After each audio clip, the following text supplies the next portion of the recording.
Since I was a little girl, I could remember that the tourists would come to Charleston in the spring of the year. They would come to see Fort Sumter, where the first shot in the Civil War was fired. And they would come to see our stately, beautiful mansions. And they would come to see all the lovely gardens. But those who came in the spring of 1969 saw Charleston as it really was if you're poor and black.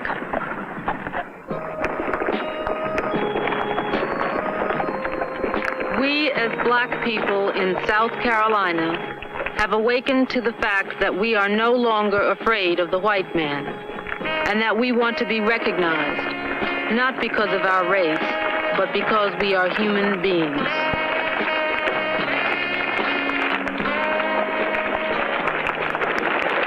On that Mother's Day march, I was real excited because I took one look in the back and I saw 14,000 people in the street, and I just knew that this would be a beginning of a new day in Charleston. It was a new day in Charleston. The hospital workers had gotten sick and tired of being sick and tired. The Mother's Day March was the thing that brought folks from all over the country to our support. All the different labor unions came, different organizations, just everybody.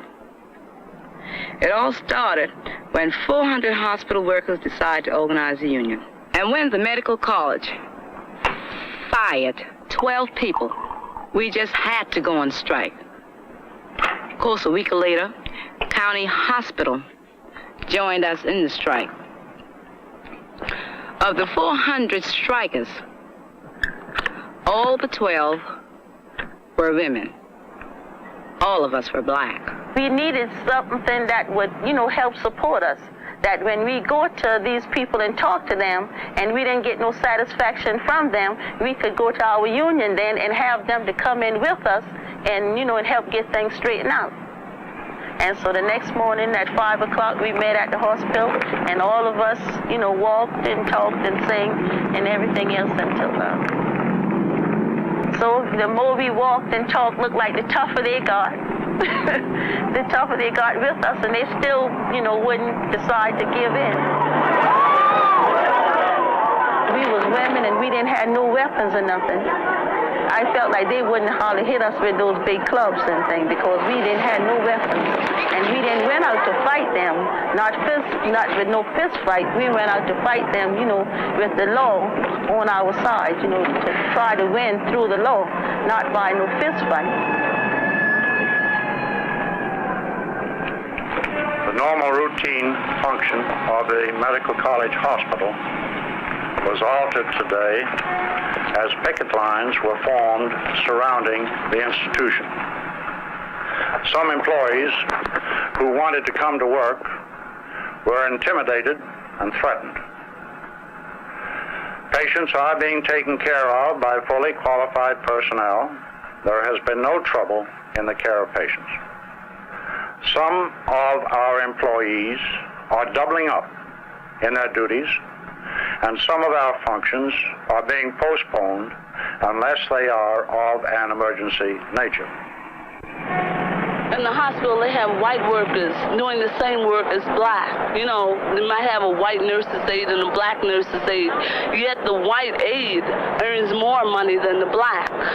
I want union recognition. I want to see that my people are able to enjoy something better than what they have been enjoying. What would you like to see for them in the hospitals? In the hospital, I would like to see fair treatment.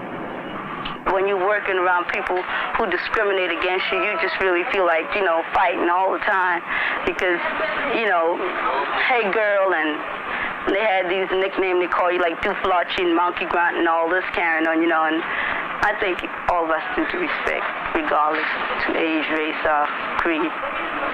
I do not believe this is a civil rights issue whatsoever. Why not?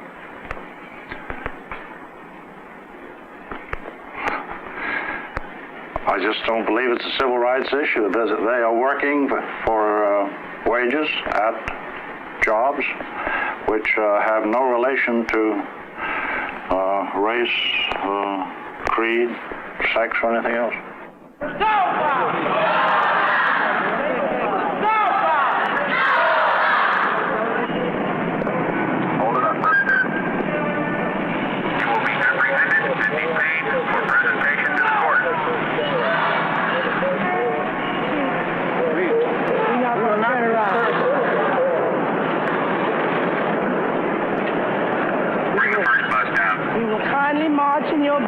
ask your men not to touch us.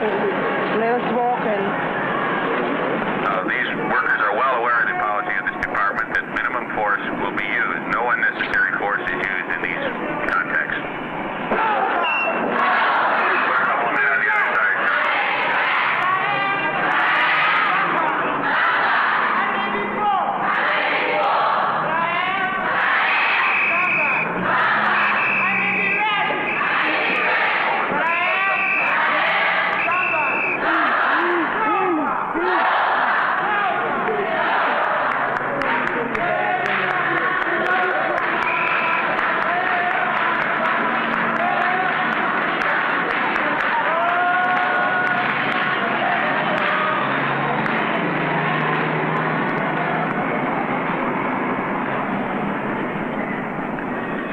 Was rough, and we needed Reverend Abernathy and the SCLC staff to mobilize the black community of Charleston behind our struggle. That night, we had a big rally at the Fourth Baptist Church, and the people of Charleston really came out to our support. About the 5th speech that I have made in Charleston. And every time I have been here, I've been taken to see the historical sites of this city. I don't want to see any more historical sites.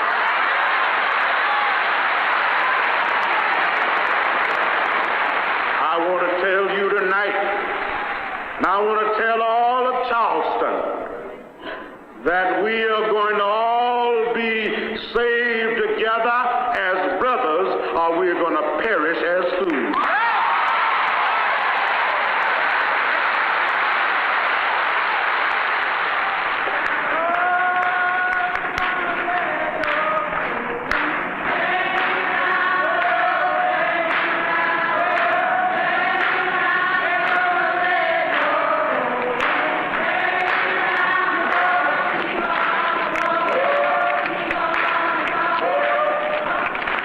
Reverend Abernathy was arrested for the first time in Charleston. Leon Davis, the head of the local 1199 in New York, also was jailed. As a matter of fact, over 100 people went to jail that day. If you do not disperse and march from this area, it will be necessary to take you into custody for violation of Judge Singletary's injunction. You are requested at this time to continue the march to leave the area of the medical college.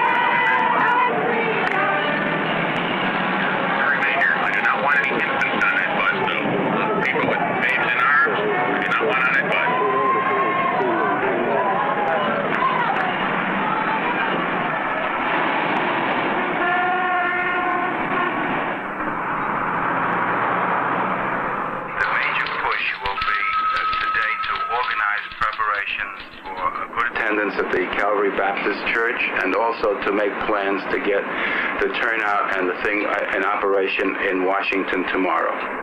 The members of 1199 in New York really put out for us. Is there a report? They sent their leaders down to work with us, and their members contributed $100,000 out of their own pockets. We were really together at Union headquarters. We had our strike kitchen where we cooked. Of course, mostly all we had to eat was beans and rice, but that was all right. We didn't mind. And we put out leaflets, and we really had a time there. There were times when I was hardly ever home during the day, and well, the children was left a lot of times to themselves, made a lot of sacrifices. My husband, well, he worked, and he would have to come home and see that the children were bathed, and he would a lot of times cook, go to the grocery stores. As a matter of fact, I didn't see the grocery stores quite a few times during that period. And well, a lot of times he got sort of upset, and we would have to have a talk, you know, and I tried to make him understand that this was like my thing. It was something I had to do, you know. So we worked it out, and he bared with me until the end of it. A few months ago, I was proud to accept the position of honorary chairman of the National Organizing Committee of Hospital and Nursing Home Employees, the organization that has sparked this crusade for freedom and dignity here in your city. I did so because I know that hospital workers have been working full-time jobs at part-time pay. After all, $1.30 an hour is not a wage. It is an insult.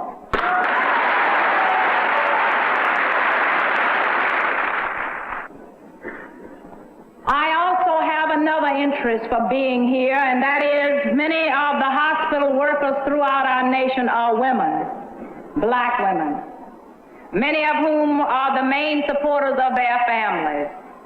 I feel that the black woman in our nation, the black working woman, is perhaps the most discriminated against of all of the working women, the black woman. And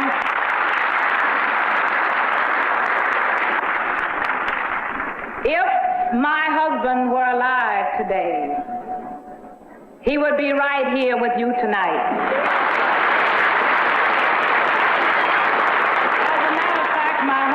Often said that 1199 in New York was his favorite union. But after watching what you've done here in Charleston, I must say that my favorite union is Local 1199B.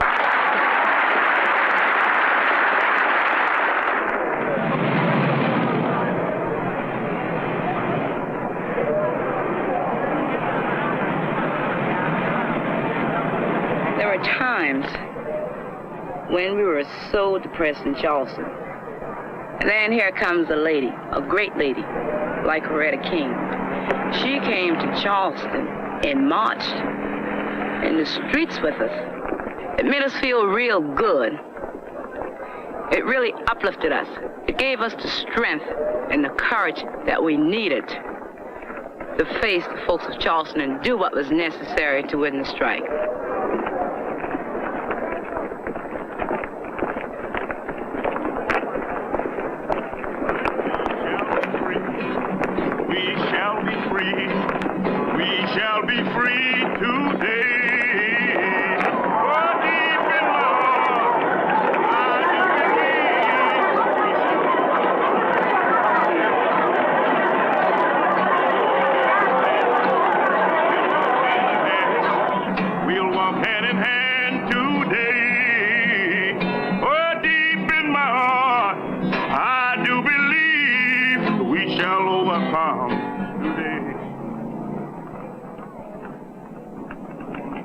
Did today's march have any effect on the state's position? Well, no march and no action that anybody can take can have any effect on the state's position when it comes to union recognition and collective bargaining. There's nothing that can be done about that unless the General Assembly, in its wisdom, should desire to change the policy and set forth the machinery and the authority and the procedure by which you would operate. So marches and demonstrations and strong statements and things of this nature cannot affect the policy of the state. I want to tell the Governor McNair, that he ought to declare at once South Carolina not an emergency area where the state troopers will come in with bayonets and where there will be a curfew to get us off of the streets by 9 o'clock at night, But this ought to be declared a disaster area because the whole state,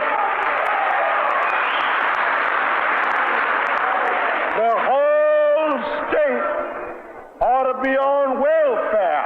It's the poorest state I've ever seen.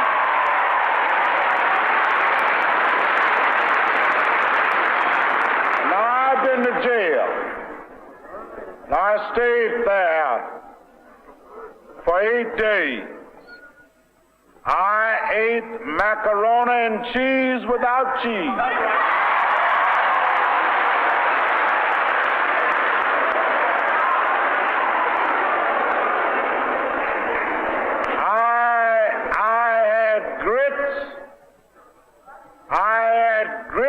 For breakfast, and for dinner I had leftover grits from breakfast.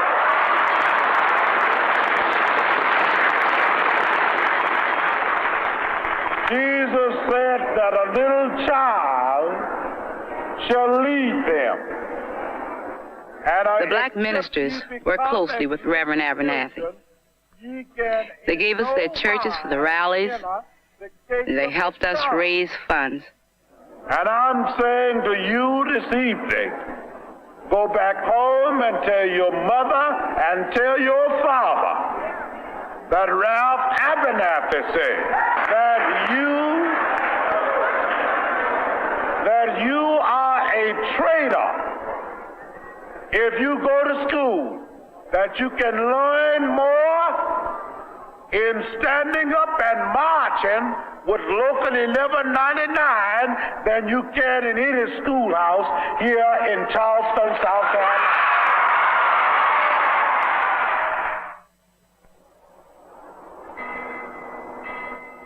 That was the first demonstration that we led with the help of Reverend Orange, the SCLC organizer, down on the Battery, as it's so-called. It's a historical section of Charleston. The only people around it is white and there's big historical homes. So we wanted them to know just what was going on and how the black people felt toward the strike.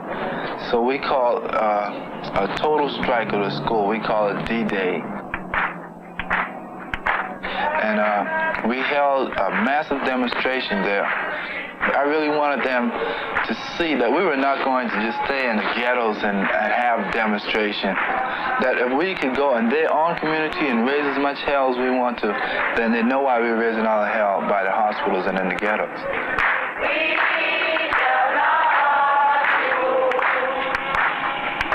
We are here to help all poor people in Charleston, since we will be the leaders of tomorrow. And we'll be living in Charleston. We feel as if though we should come in better things now so that we wouldn't be in the same predicament that these people are in now. And we are determined that we are going to win this fight. Definitely, we may not have all the participants that we want, but we will get them eventually. And I think that everyone should help, because this is not only for the older people, but we must realize that we are going to come in and we need these jobs, and there's no need for us going to school 12 years and making $1.30 an hour.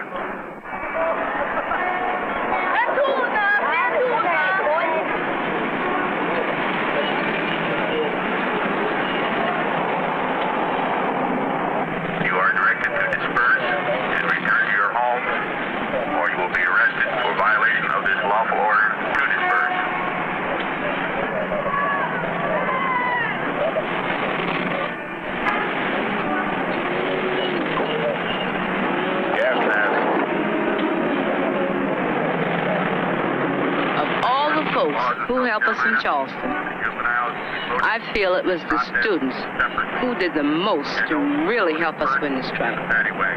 They went out there and they did just what was necessary. More than 1,000 of us went to jail during the strike. As a matter of fact, it was like a badge of honor to go to jail. I was in jail twice. My kids were in jail too.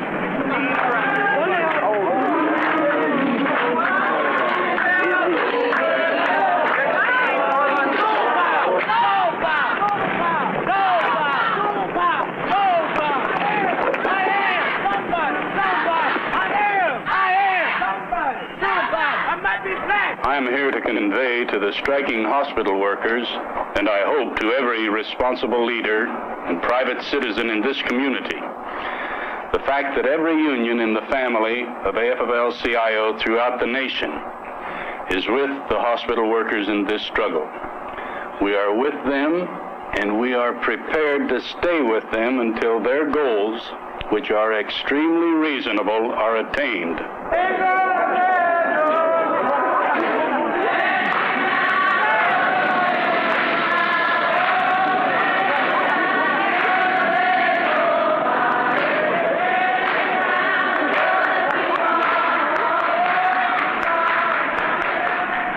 There will not be night marches in Charleston. They are prohibited. And this is a night march in the streets of Charleston, regardless of what you call it.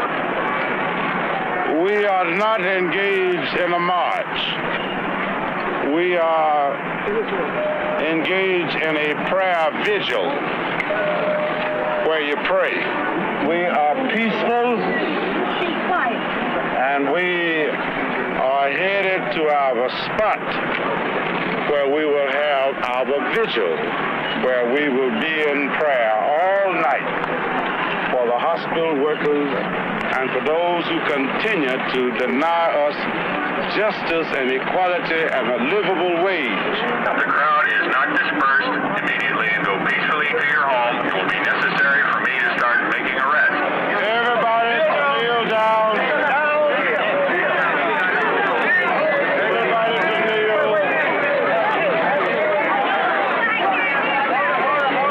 Let us pray. Eternal God, our Heavenly Father, we thank Thee that Thou hast spared our lives.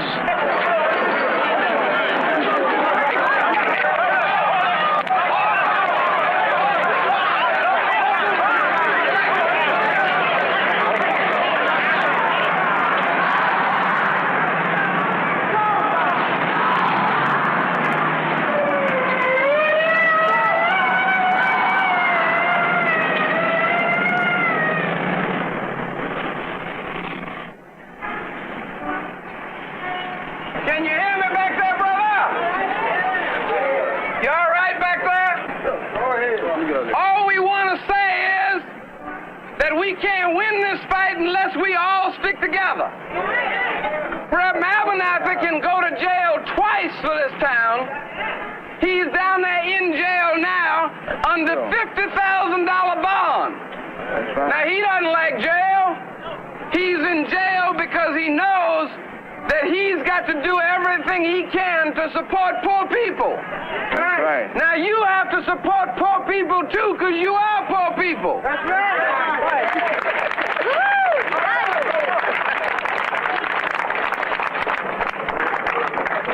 Now, the best thing we can do for ourselves is stay off King Street.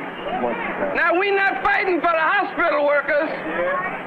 We're fighting for all poor people. And when the hospital workers make a little more money, pretty soon everybody makes a little more money. That's right. Now, the only way we can keep this thing going is if we can stay out of downtown and keep our money in our pockets. That's for sure. All right? Now stay off there, keep your money in your pocket, hold on to it till the eagle grins. That's for sure. Mr. Young, please ask your followers to disperse. I'm talking to the officers of this state. We just want to let you know that we are marching for you. You don't get enough salary either.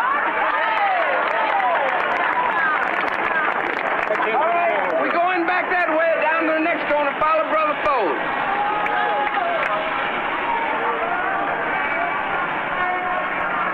We realize one thing that the white folks understand, and it's a dollar. All we bought was food and medicine. And do you know, it cost the business community over $15 million. After 100 days, the medical college agreed to settle the strike. All of us went back to work at medical college, including the 12 that the administration claimed would never work in medical college again. We won wage increases of 30 to 70 cents an hour. We won a real grievance procedure, one that we could understand.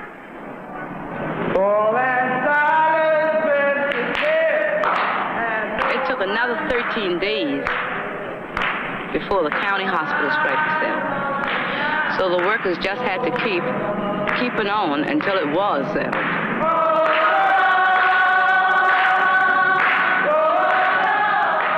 The county hospital will rehire all striking workers to job openings for which they are classified without recrimination or reprisal. 42 job openings are now available.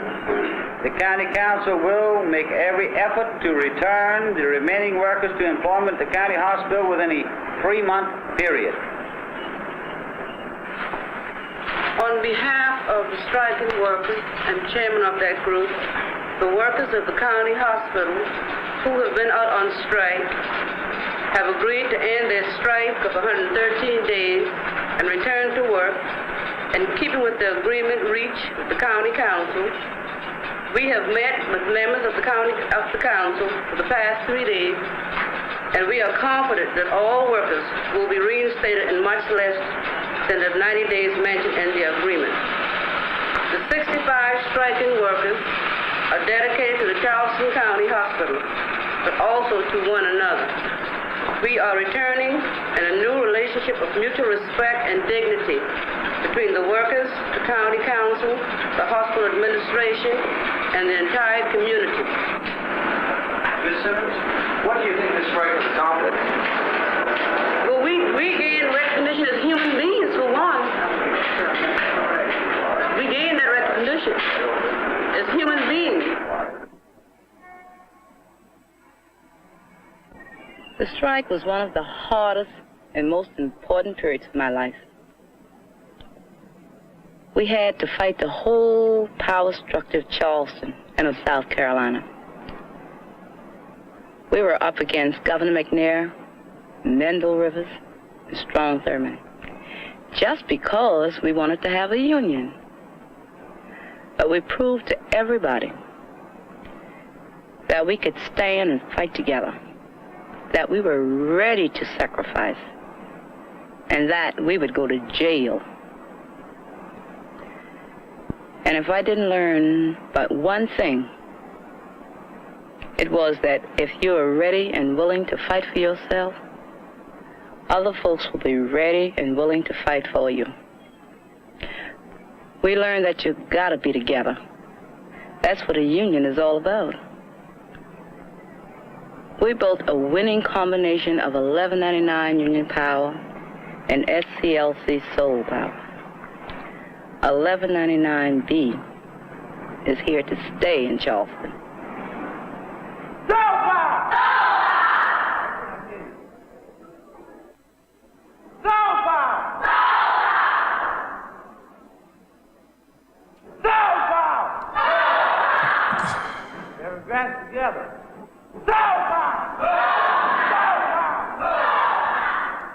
Greetings. You there with you? That was my time. It's a lot of our times. Nothing has changed. Everything has remained the same. But I brought that to you. As soon as my technician them, put some pressure on principle instead of the selecting, you will see the videos, man. Don't worry. We up to speed, but it's just to present the thing, those things, and we're having some technical mishaps with it, but we will sort it out. We're patient, we will sort it out. But I bring that to you for a lot of reasons, because awareness is a serious thing. That's having knowledge or understanding of things around you and things that we should be involved in, and if we're involved in certain things, also to be aware, having awareness of the thing. That one word there, aware, to be aware, you know what I mean? It's 5 letters, Aware. And it's a very important word, right? It's very, very, very, very, very, very important. And one thing we are going to expand on this evening is that it's just our rights that we need to be, that I have grown up recognizing and realizing with my parents, that that's all we need to be doing, because this is not our land. And we have a whole heap of black people, and I'm going to say black people, that have been thinking and still are thinking otherwise. And it's a shame to witness Saturday how some of our youth let the police them put them someplace, and they stay there instead of just leaving and disperse, and they stay there. Later the rain come and things happen. I don't know what that was about. And in that you have people them who feel say that them can change England. Stop it.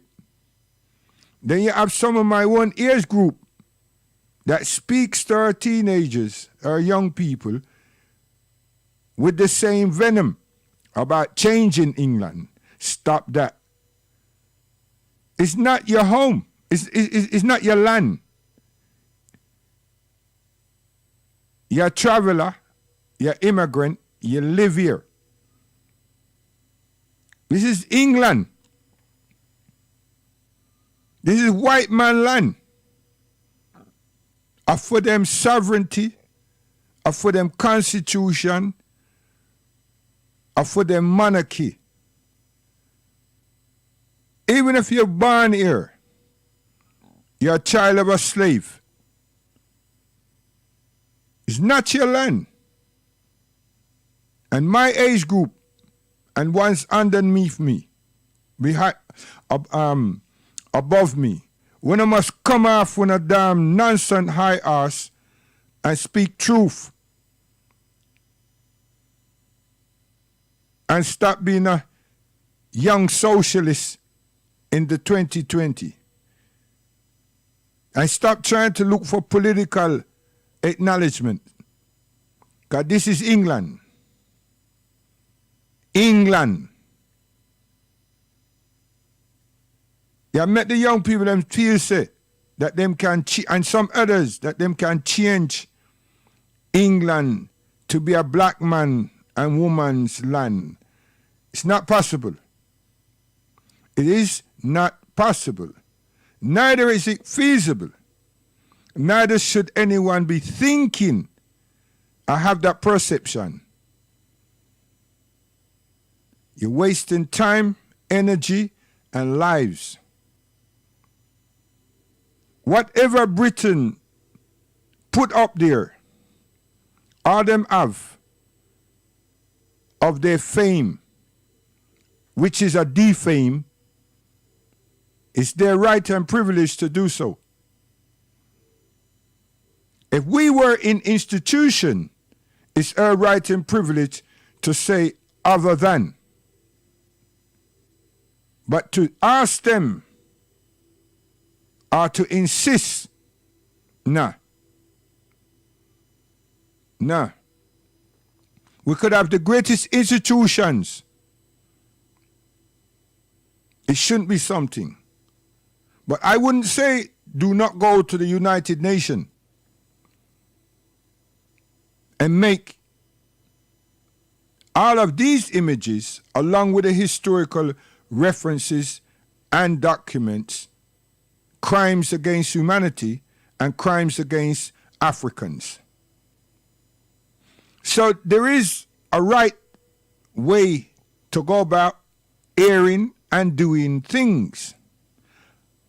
I'm not saying that my suggestions or my voice is the best one. What I'm saying is my family don't sanction stupidity. to take a statue and fight the British people, especially their national parties, that has a racial element within them, which is primarily against me and my melanated skin, agitate them and the law enforcement of this country, saying that I'm going to remove such things. Wrong move. You're creating problems for all of us, including yourselves. You're joining a party that want to flex their muscles at this time, and a government that's not too sure how to fix anything at this critical time. To turn a blind eye on our fatalities, and beware, we will suffer. And to be cast into the penitentiary, the prison services right now. You've made yourselves, you will make yourselves into fodder. And you definitely go missing. There's no services available for lots of services that we all need as human beings in this pandemic situation. So letting emotion and hostility of a people who wants to be acknowledged at this time, because it hurts them that so much people that don't look like us and look like them have taken a torch to let the world understand that we're human beings. We're not less than human beings, and we haven't evolved out of animals. We're here by the grace of God, just like others, and we are the origin of the human species on this earth, African people. Yes, so if you young ones don't know these things, but you're letting your emotion get at you, where is the patience, elders? Where's the tolerance? Pastors? Because what we do not want is to tarnish what's happened to our brother, our son, our nephew, our grandson in America. And all the human beings across the earth that saw, maybe for the first time, what actually happens to us. And because of this pandemic, we were all in the same space, not rushing around, not having a huge amounts of things to do. So they were able to digest it, not just analyze it. And they saw how repulsive it was. But the nature of us all is human. And their souls resonated. Their souls resonated. What should we do? We should be pleased. Not that our brother died or were murdered, but for the first time being acknowledged, not for singing, not for being a great athlete, but for being a human being.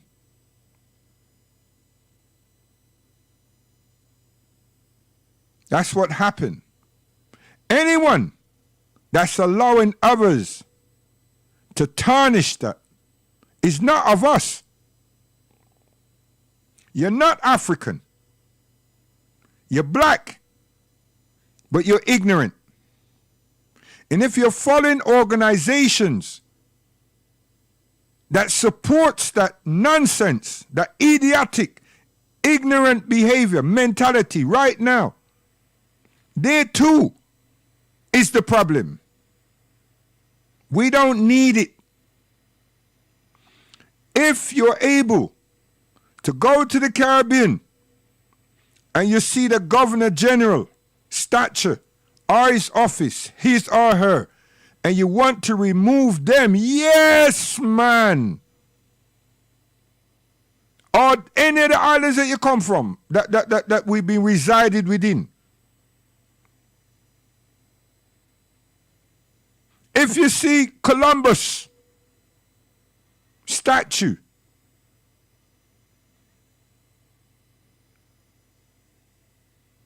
or that French Napoleon Bonaparte, and all these people, and you know that there exists on your island, and the islands that the majority of us comes from,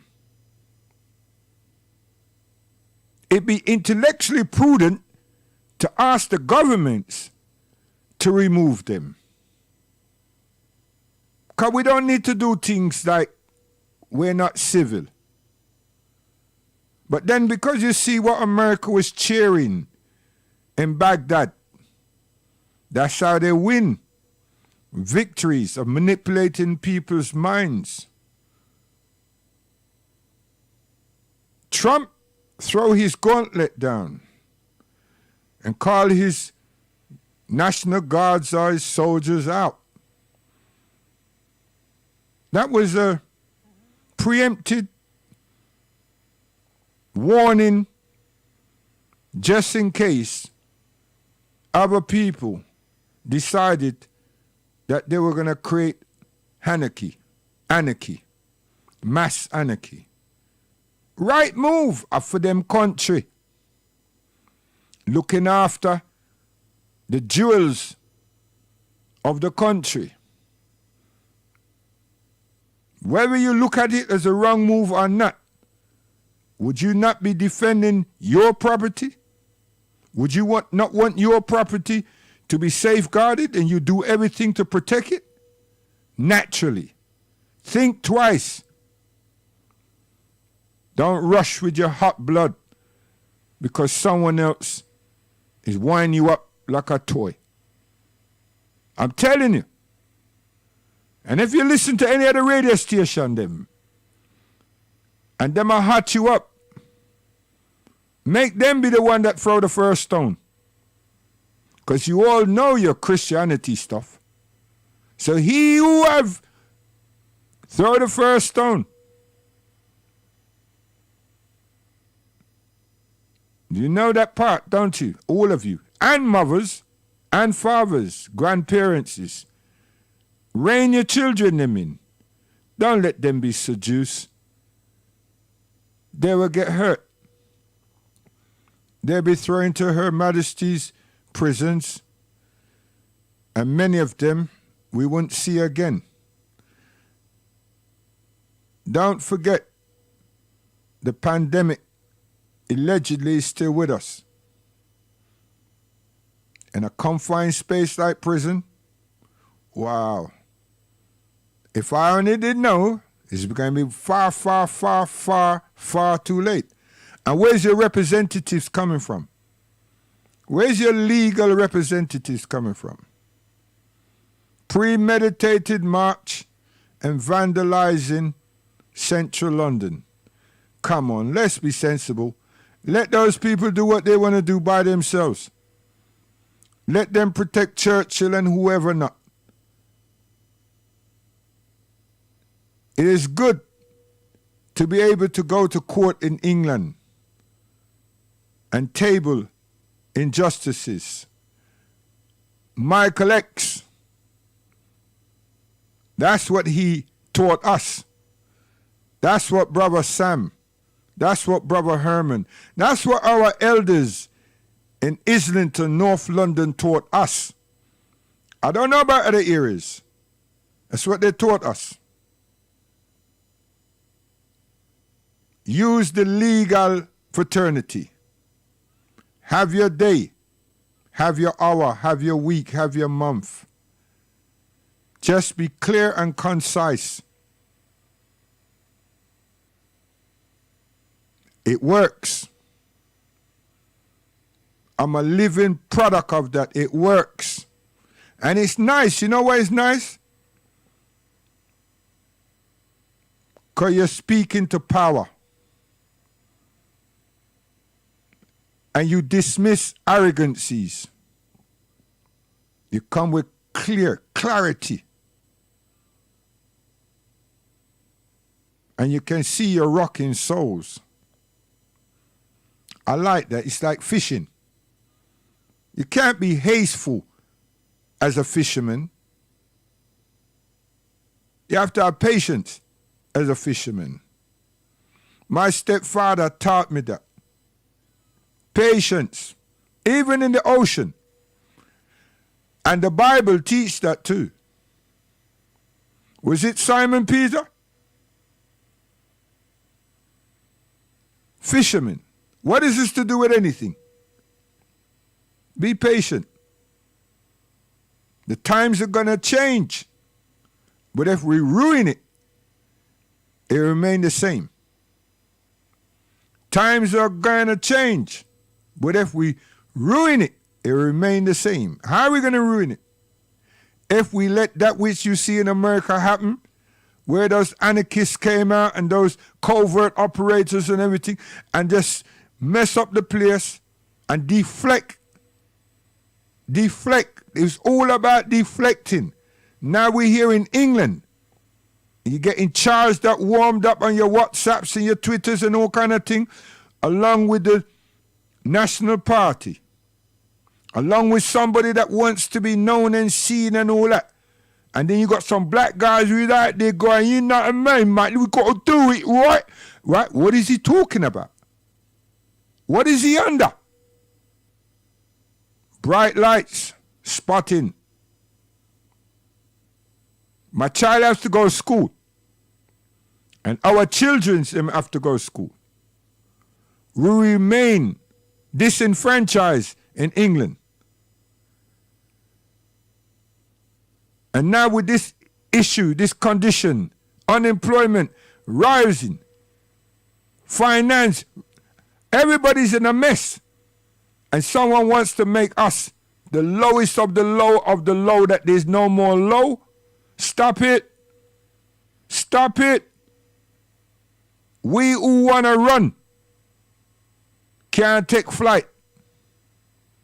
You who want to create disturbance and ain't got a pot to piss in and want to go out and be rowdy. Try to go in football match. That's what you should do. If somehow your testosterone is going out of sync, go goddamn football. Do something else. But remember, I started, this is not your country. This is not our country.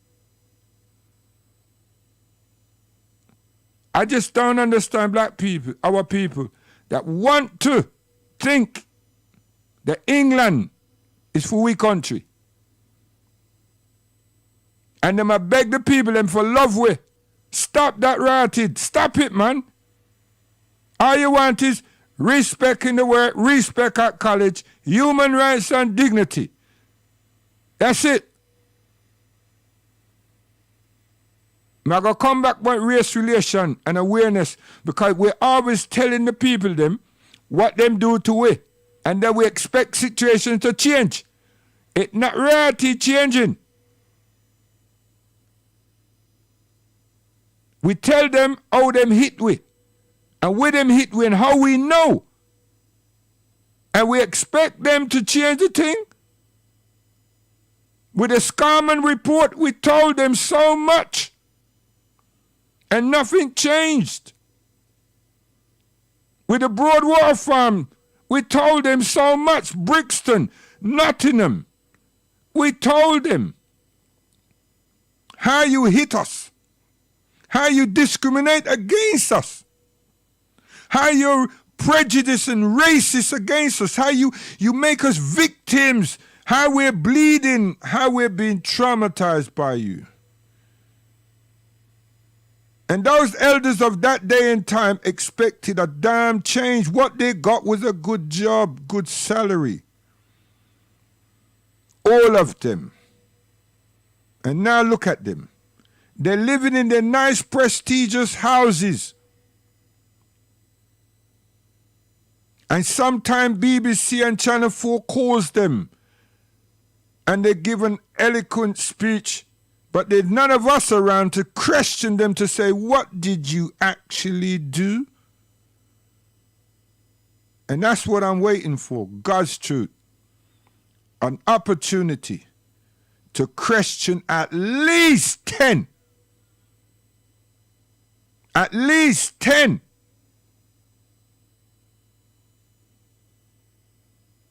And I put my hands on the deck also. And not verbally projecting what I think I did, but systematically let the system project what I have been responsible for bringing in to existence in 2 boroughs for young people. Not just black teenagers, but for young people.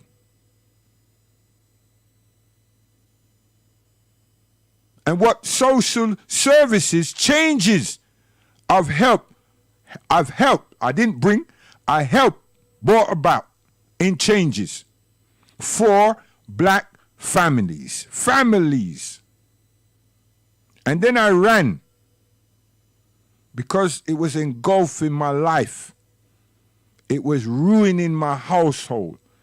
It transformed, it retransfigured my ultimate being because I get involved. And I was living the thing outside and inside my domain. And I had to jump ship. So I retired early, voluntarily.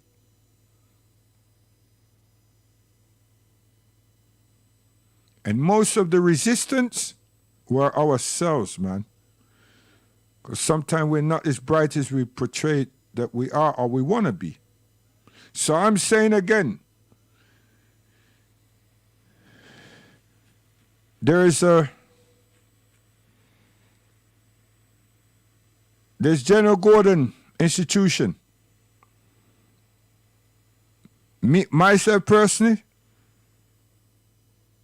the admiration that institutions and the weight it carries here in England, I have to turn around and salute it. Should it be in existence after the millions of Sudanese that lost their lives?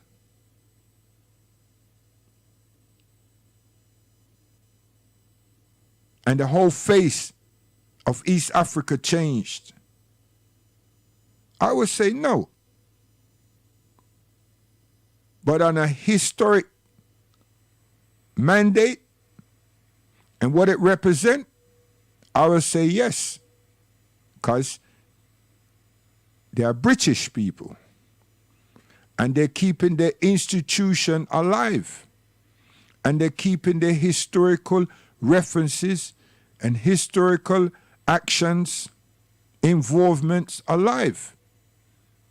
They transition that again and again, and various other things that they've done. We ain't got our nation. And if we were repatriated, we would be like same.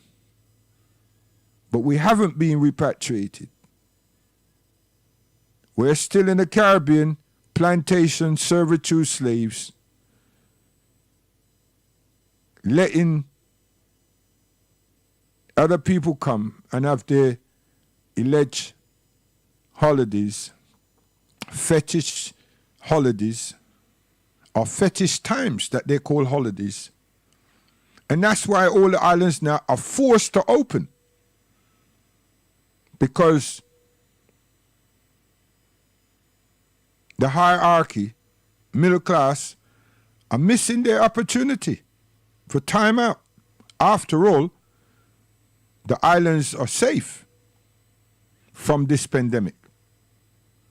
The strategies that's been deployed by the prime ministers the presidents, the health fraternities, so far, alhamdulillah, has been superb. The first world people have said that. So them now want to rush down there and have them fetish, continue their fetish lifestyles.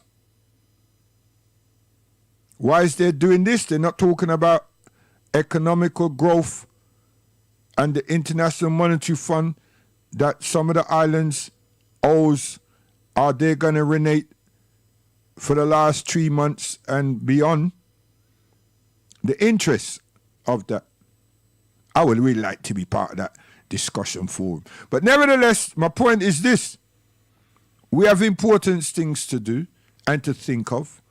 We have to look at ourselves and see how much we have learnt, what we're going to do with that which we have learnt, how we're going to come out of all of this, and how we're going to take care of ourselves. And look at Africa. Are we moving? Are we standing still? Because the fight should be going home. Whether you want to stay and watch Tottenham or Liverpool and all that stuff, that's neither here and there. That don't make you English. That don't make you British. That doesn't make you a national. You see how they're been deporting people time and time again. And a lot of those people are born here too, you know. Don't get nothing upside twisted and wrong side wrong, man. And many of them have got British passport and British nationality and British citizenship. It's that some didn't pay in 1970 and they had up to 70, 71, 70, up to 75 pay for neutralization. And now they've woken up to it because one government official in the Home Office said them lost the paperwork. Lie. Them just found ways of just to deport people and get rid of them. Right. Move from that now. For a second. Awareness. What we go through, Haitians don't go through. Haitians, them have sovereignty and them have a good wicket and good governance. And they know that there are Bengalis, Indians, and Pakistanis. They know that.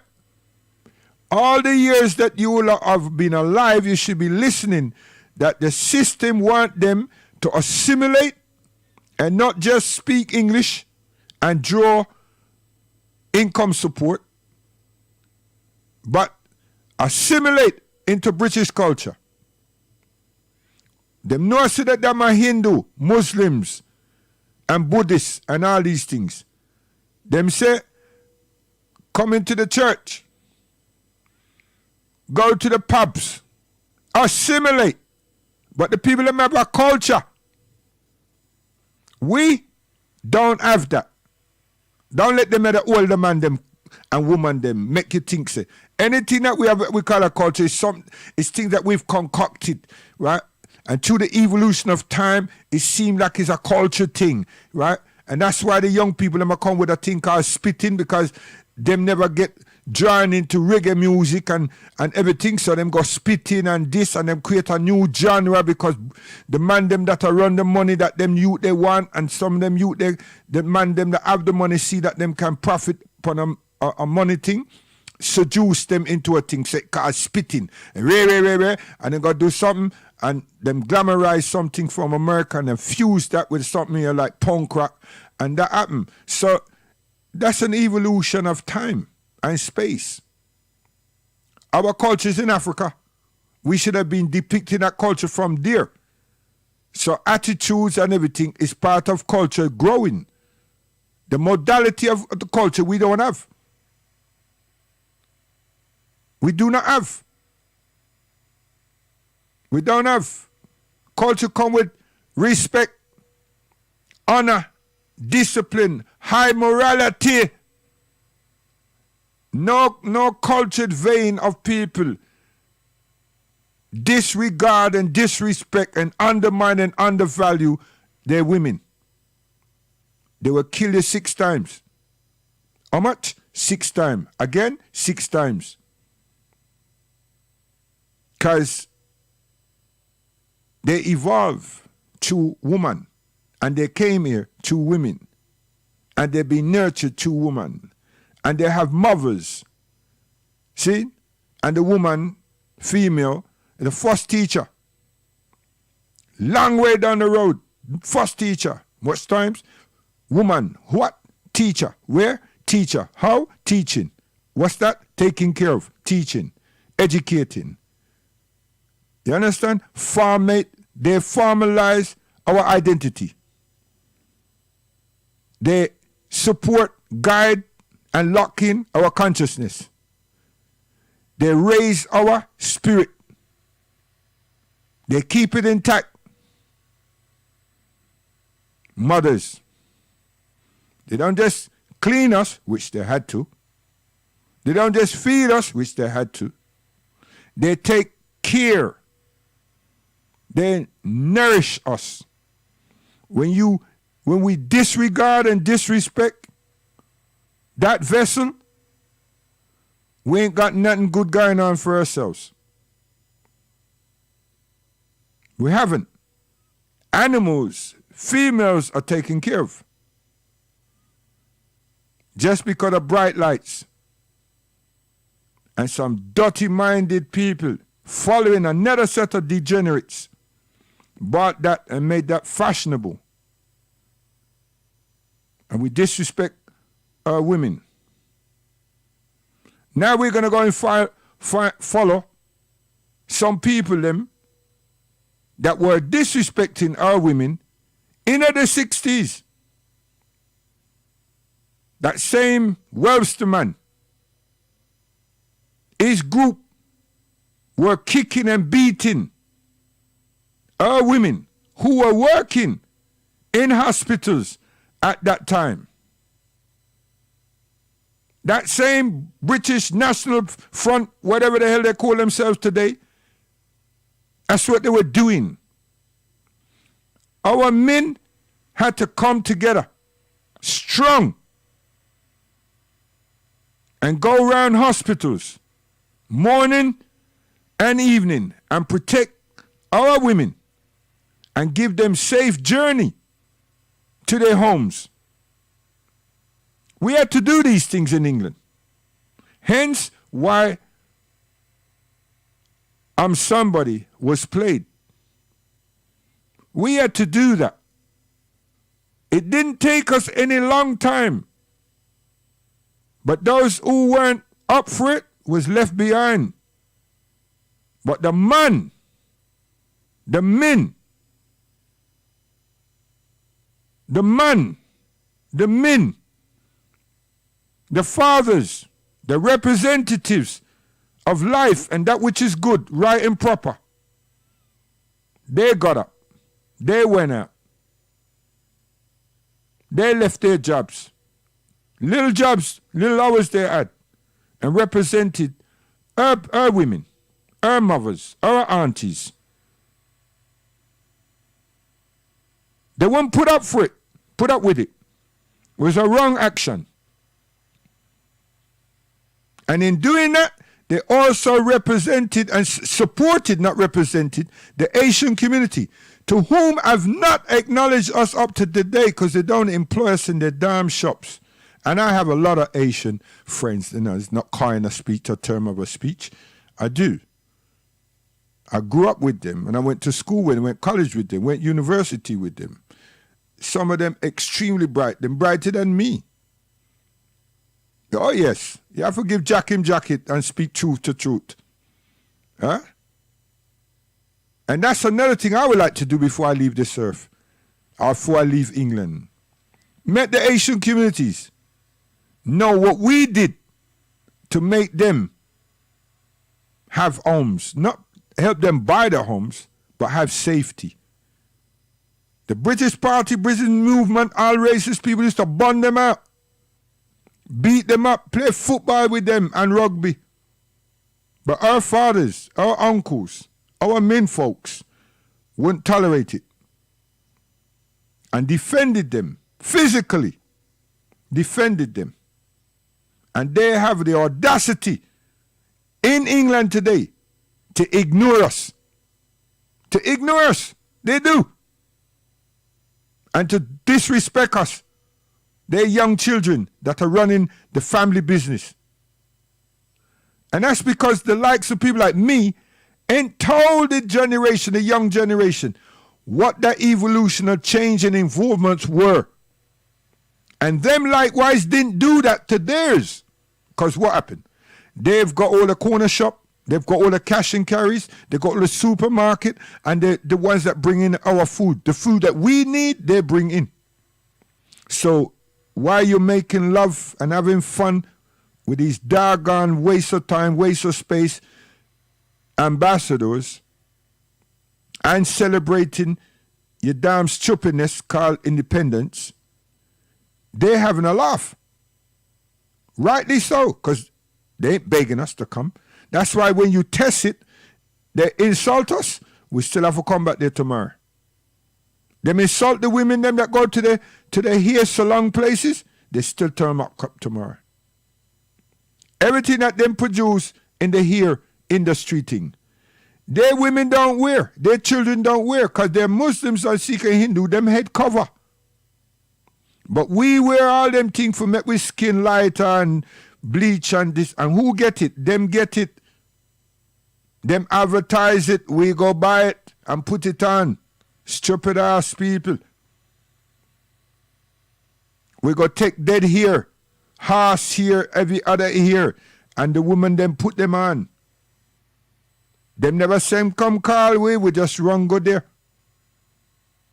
They mentally seduce our people, them eyes. You see the picture, you see the images, and you go in the store and you purchase.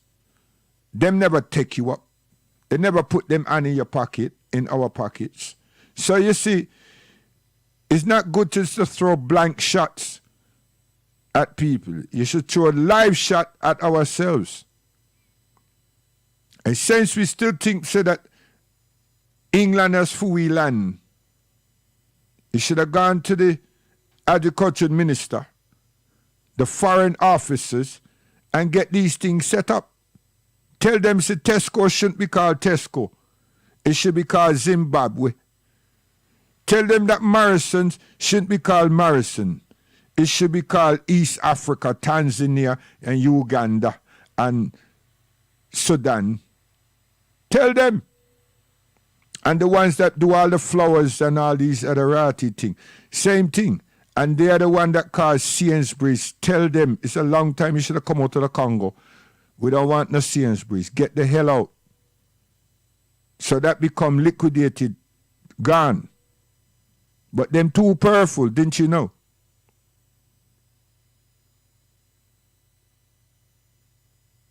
This is a rap attack, Mr. Best. We're there with you. Listen. Oh, plead my cause, O Lord, with them that strive with me. Fight against them that fight against me. Take hold of shield and buckler, and stand up for mine help.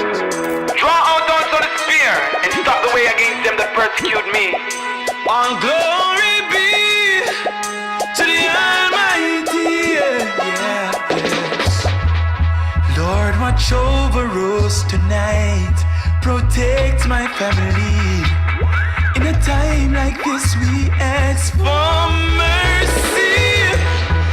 Watch me in my going out and in my coming in. Good Lord, please tell me why they don't want me to win. Because the enemies are after me. Don't let them conquer me. Show me what my eyes can see, so they won't conquer me. Jaja, as long as I live, oh, bless me, Lord. Let them be as chaff before the wind. I know you can put them to shame. Put them to shame, the ones who want to cause me pain. Forgive them, cause they don't know, and I pray for them the same.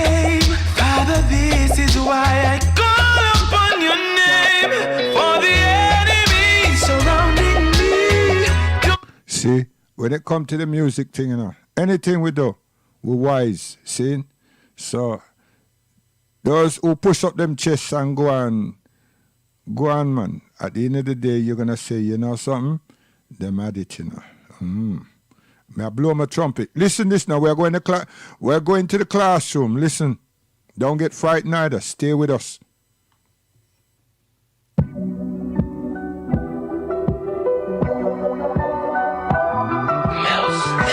Yo, why you staying with us? Tell a friend, Tell a friend.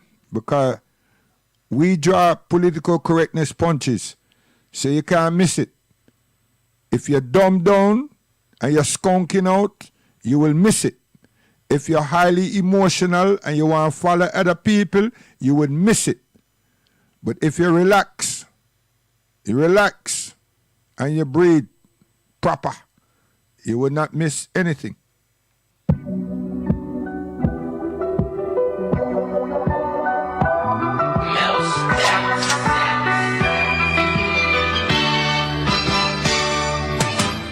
Amadou Diallo was shot 19 times. The police fired 41 shots combined. Mistaken identity, they had to admit it. When they went to trial, all 4 officers got acquitted. Ahmaud Arbery, his skin made him a target. 2 racist white men shot him while he was jogging. Betty Jones was inside of our house the day after Christmas when shots rang out. A bullet traveled inside of her home and slaughtered her. No charges were filed against the officer. Cornelius Brown, cops chose to kill. They shot him 7 times, he was mentally ill. Dominic Fuller was murdered, it gets stranger. They say he had a gun, all he had was a stapler. Eric Garner, he was a father, but now a martyr, ain't deserved to be slaughtered. His last words, I can't breathe, moment of silence. The officer who killed him didn't even get indicted. Emmett Till, 14 years old, they claim he flirted with a white woman. How cold.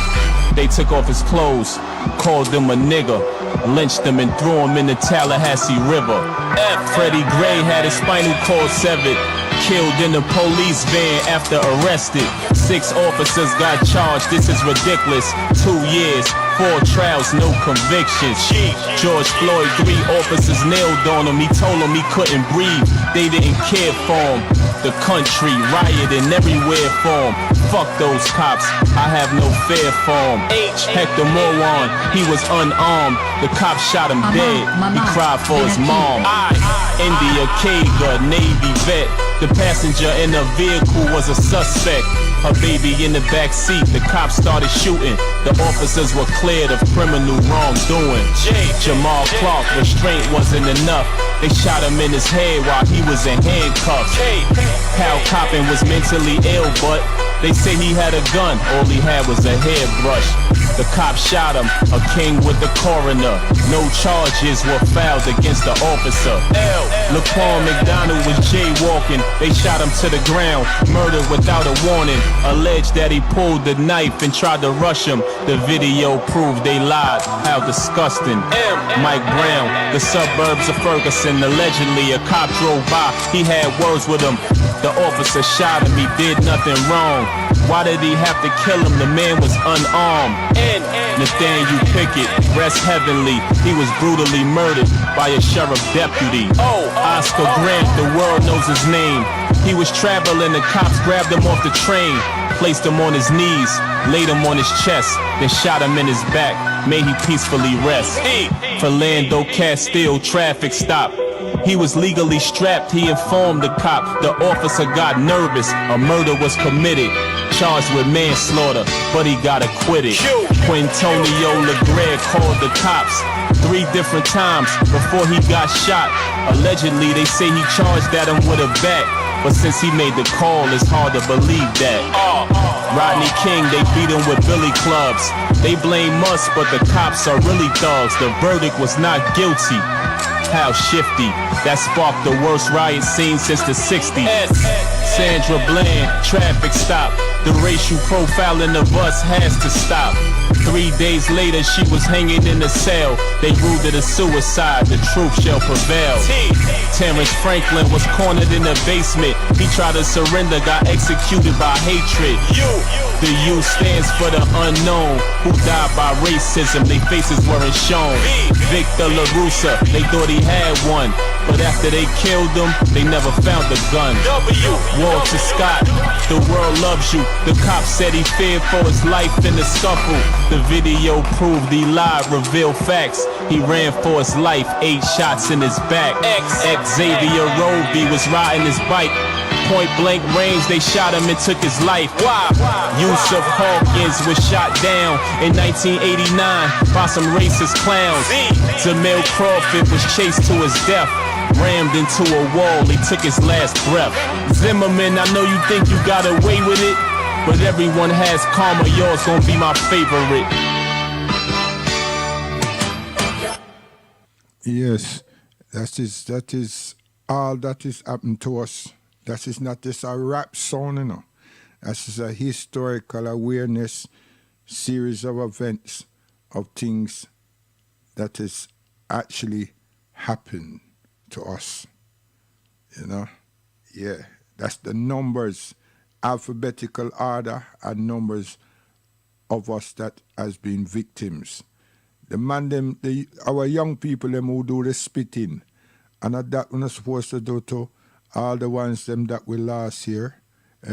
Yes, I tell you, listen. It was Freddie, Sam, Corey, Eric, Philando, Ahmad, Steven, Kenneth, Amadou, Jonathan, Christian, Terrace. Yeah, why me I go on so now? Why me I play them say? Listen.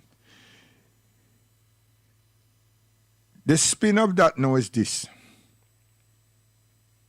We have people, our own people, that create conflict within ourselves and shoot and stab ourselves. Those vices that they are part of are not for we.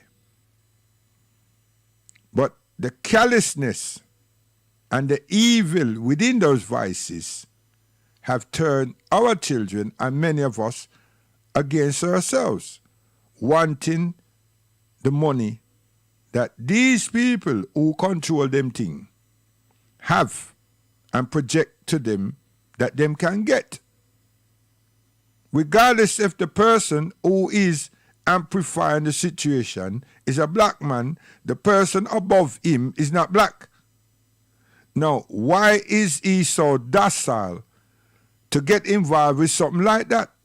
That bit me no know. But being deprived and wanting what someone else have is a greed. And it's an illness. Psychologist? Yes. Sociologist? Yes. Mental health problem? No.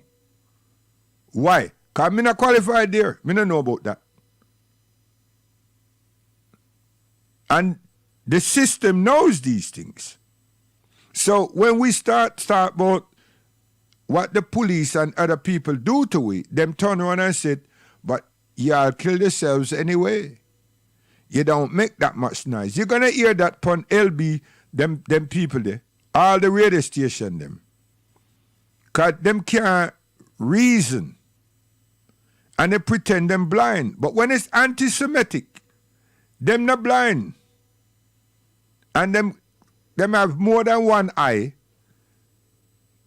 And them mouth is more than one. And them soundbite reaches everywhere. You understand? Now, it's our fault that we allow vices into the ears them that some of us want to call community. If there were communities, weren't there any structure?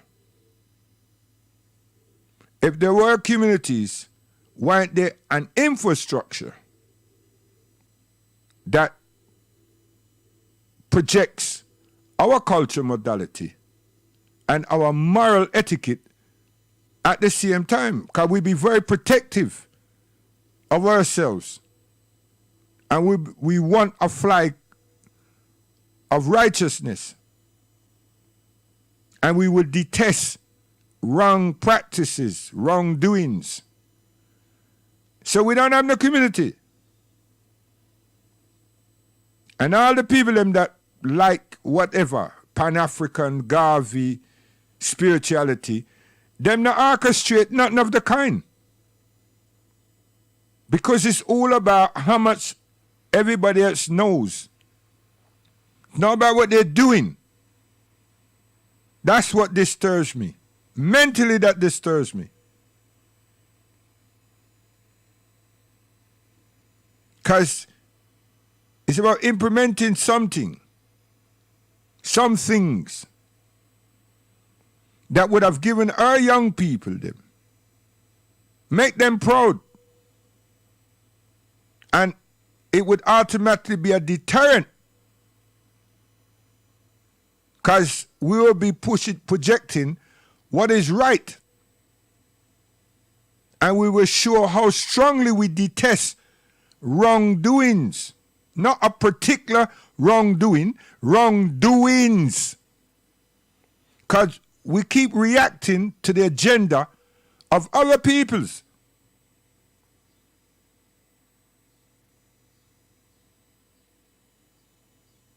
Let's say we have understood for years, marijuana, ganja. How is it that drugs become in our midst? How come drugs get into our midst? You see? Question.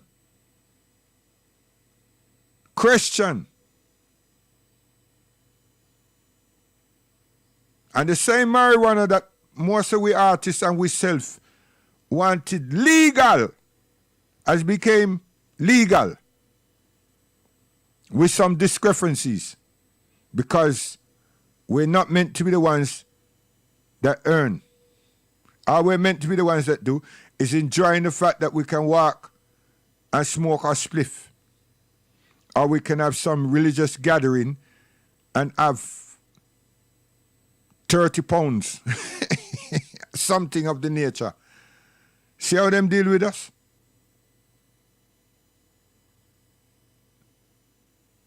You understand?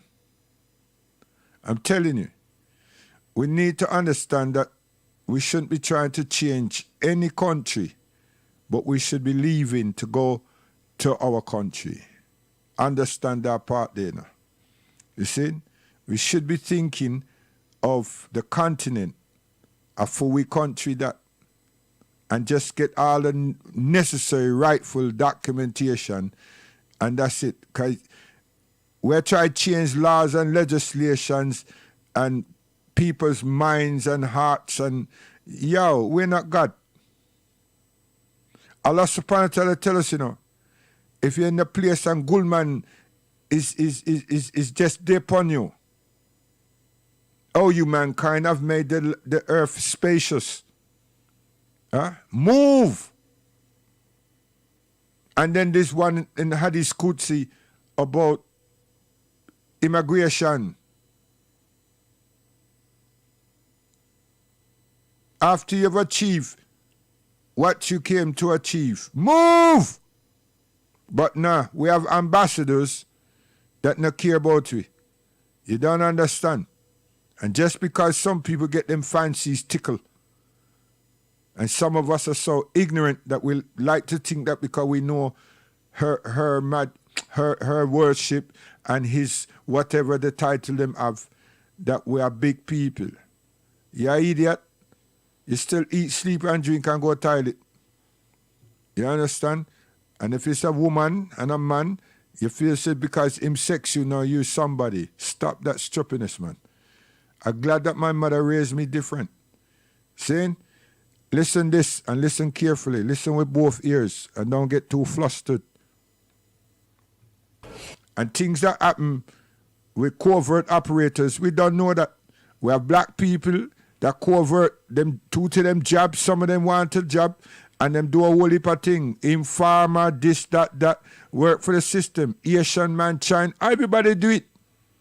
Everybody do it. So you don't just package a thing saying that Asian people join this. No, all people them do it. And some of the worst ones are way. All people them do it. Not because me the Muslim I say that.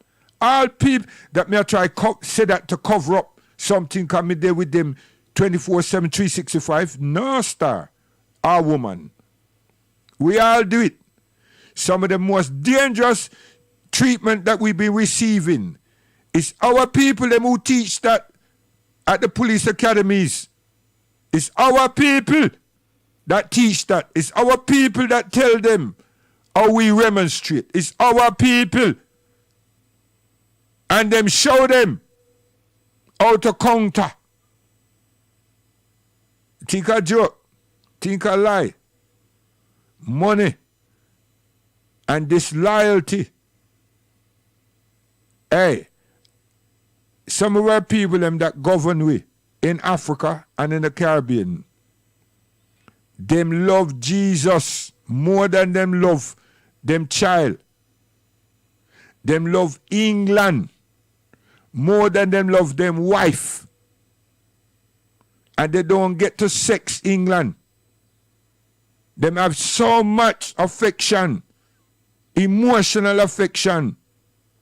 Them get orgasms, political and social orgasms, just thinking about England and feeling that they're British. May I tell you? The reason why buildings are burning are not just for our brother George Floyd. They're burning down because people here in Minnesota are saying to people in New York, to people in California, to people in Memphis, to people all across this nation. Yo, and some of the biggest lie, wanting us to hear certain things is being spoken by us. Living in a make-believe world and projecting themselves as if they're with us or they're trying to help us. It's not just political. Prime Minister and them do that, you know. Even the ordinary layman like me that want to be important for a couple seconds. May I tell you, we do these things. And the man doesn't need to do a whole heap. Because we vilify we own. Now we're just about to allow a lot of our own to join some rotted marks about them going to remove emblems out of England. You expect them to stand up there to rotted and make it come to that? Did you honor the country? Did you do it? If you know say that the thing is vile and your family know that, why ain't your representative from the Commonwealth and your ambassadors haven't received your complaint? There's a process if that's something that bothers you or us. Other than that, just get on with your life and get the best out of things and move your backside out of the place. And me, I say that. Me don't want my child growing up thinking so that him have to put himself and him sister them life online because them a try to be British. Even when them get buried, them not go want them for go certain place. We have to wake up and be sensible. Trying to fit in Buckingham Palace. Trying to be what? Hey, you know see why I'm to the brother? And then move from here, sir. The media was going to crucify them. And them get a whole heap of luck, you know, because when them go across this so now, and this thing happen, and another thing happen, now the pandemic and everything. Listen here. So think about it carefully. Those of you want to be English, want to be British, trying to say, and your skin is the problem. What you going to do? What you going to do? You could be professor. Tell the cow jump over moon, which is not going to happen, or the camel go to the eye of a needle, which is not going to happen. And plus, none of us know which second we're going to be leaving this life. So stop that. Stop it, man. It's an illusion. You work with Hollywood. The reason why buildings are burning are not just for our brother George Floyd. They're burning down because people here in Minnesota are saying to people in New York, to people in California, to people in Memphis, to people all across this nation, enough is enough. And we are not responsible for the mental illness that has been inflicted upon our people by the American government, institutions, and those people who are in positions of power. I don't give a damn if they burn down Target, because Target should be on the streets with us calling for the justice that our people deserve. Where was AutoZone at the time when Philando Castile was shot in a car, which is what they actually represent? Where were they? So if you are not coming to the people's defense, then don't challenge us when young people and other people who are frustrated and instigated by the people you pay. You are paying instigators to be among our people out there throwing rocks, breaking windows, and burning down buildings. And so young people are responding to that. They are enraged, and there's an easy way to stop it. Arrest the cops.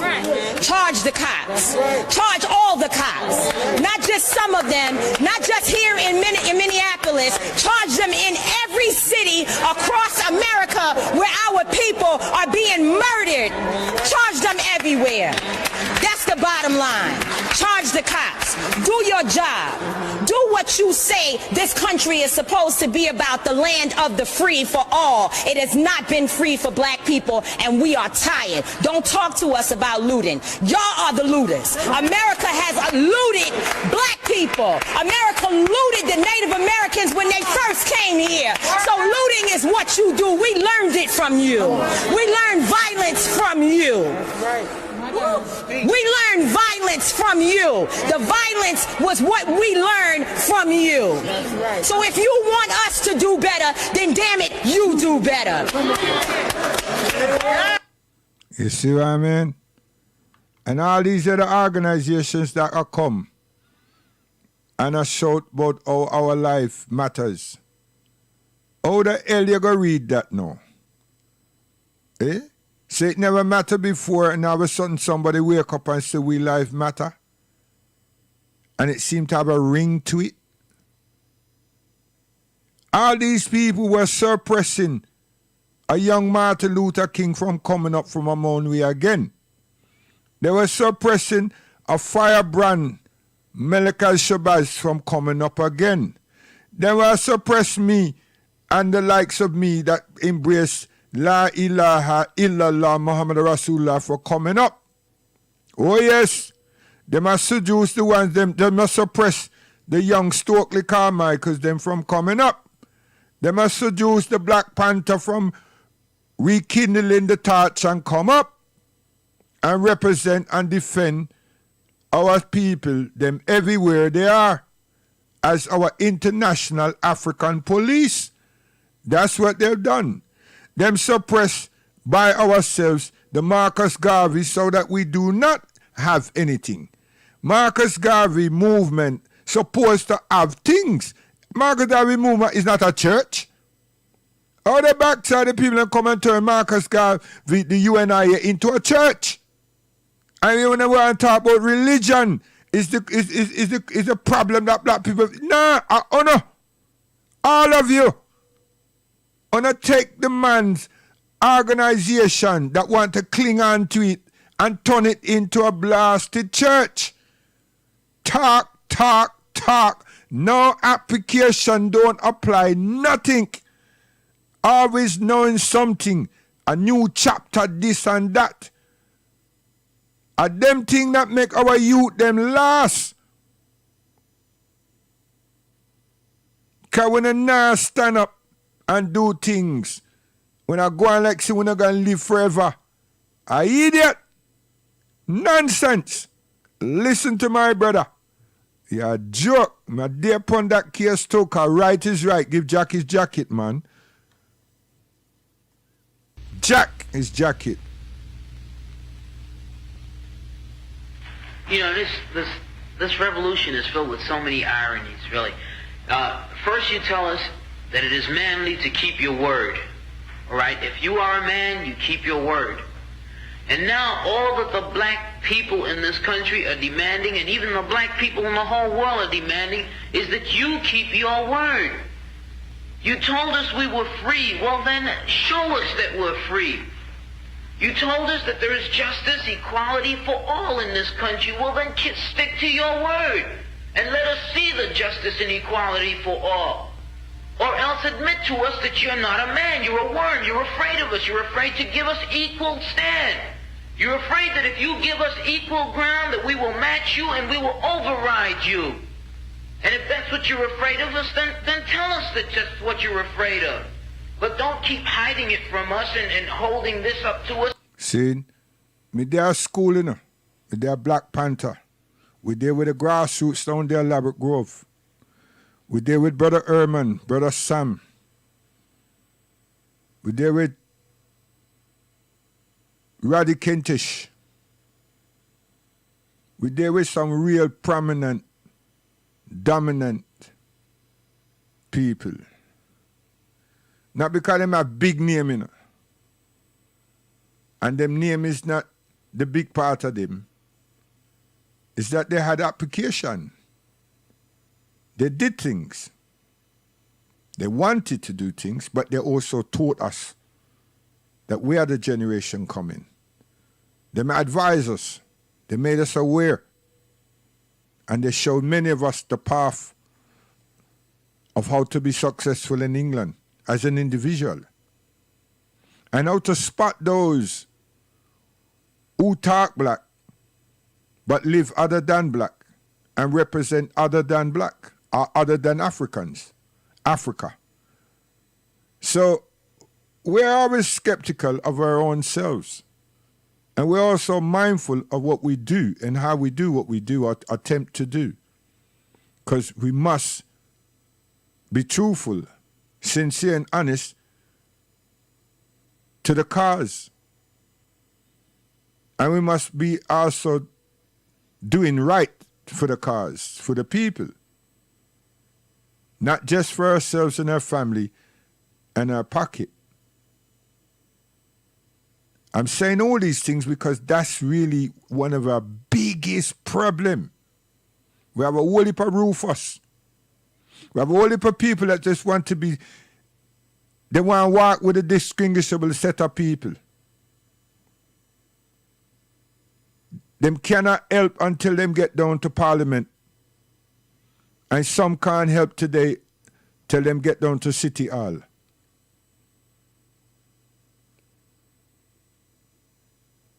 So that's why I know the covert, this thing happened, this C-19 happened, and we're all at home.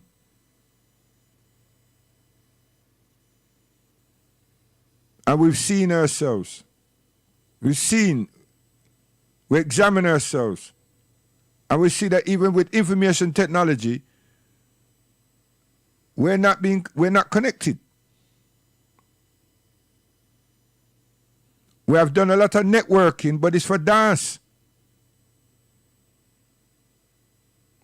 And the other networking them, man, them went to Europe, sound man them, deserting the younger generation. Because you see, social education a big thing, you know, especially here in England. And that's what most of us come up with. We were grounded. We were protected. We were ring-fenced from racial bigotry. We were ring-fenced from police brutality. We were ring-fenced from all them teddy boys and Mads and whoever else.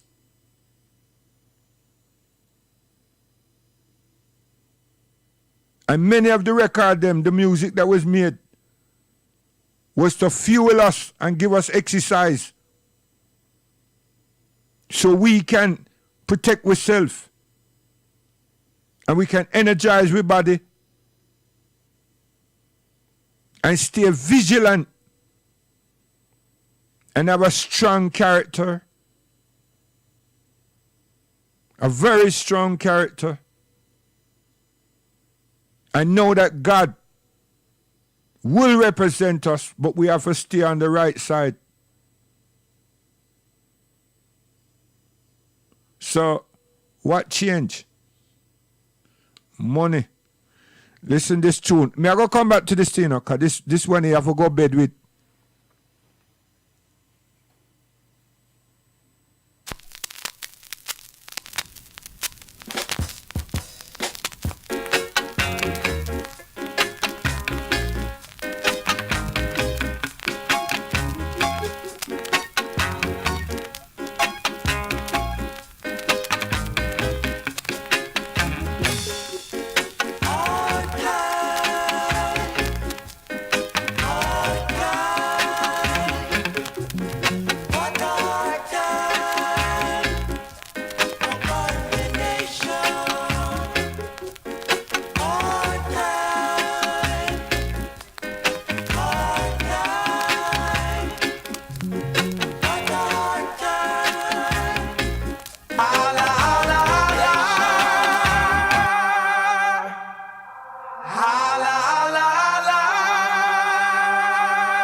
Understand, faith without works is dead. You know what that means? You can't expect what you believing for without doing your part. You gotta work that thing, honey.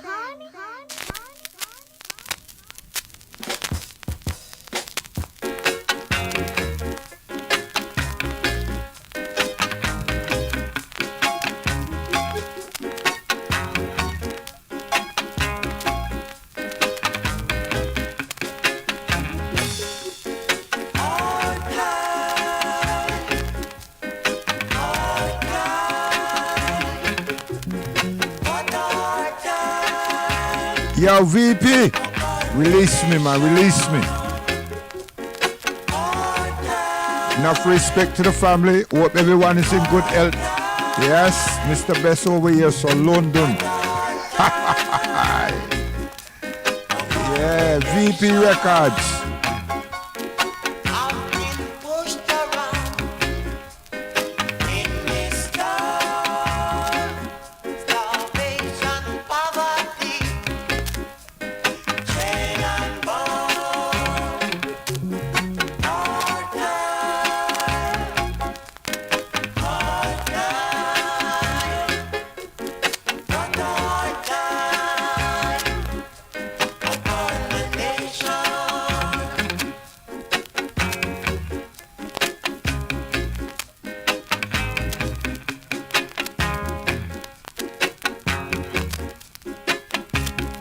Big bad tune, me I tell you, man. Things in times.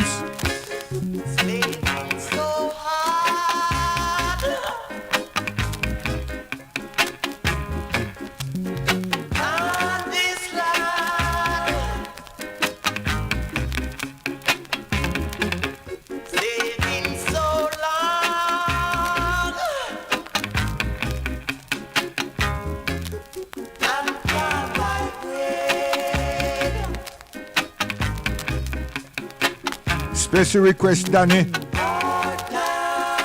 Yo, you can phone me now, Danny. I'll come in on the Skype. Don't be bashful, man. You have conversation.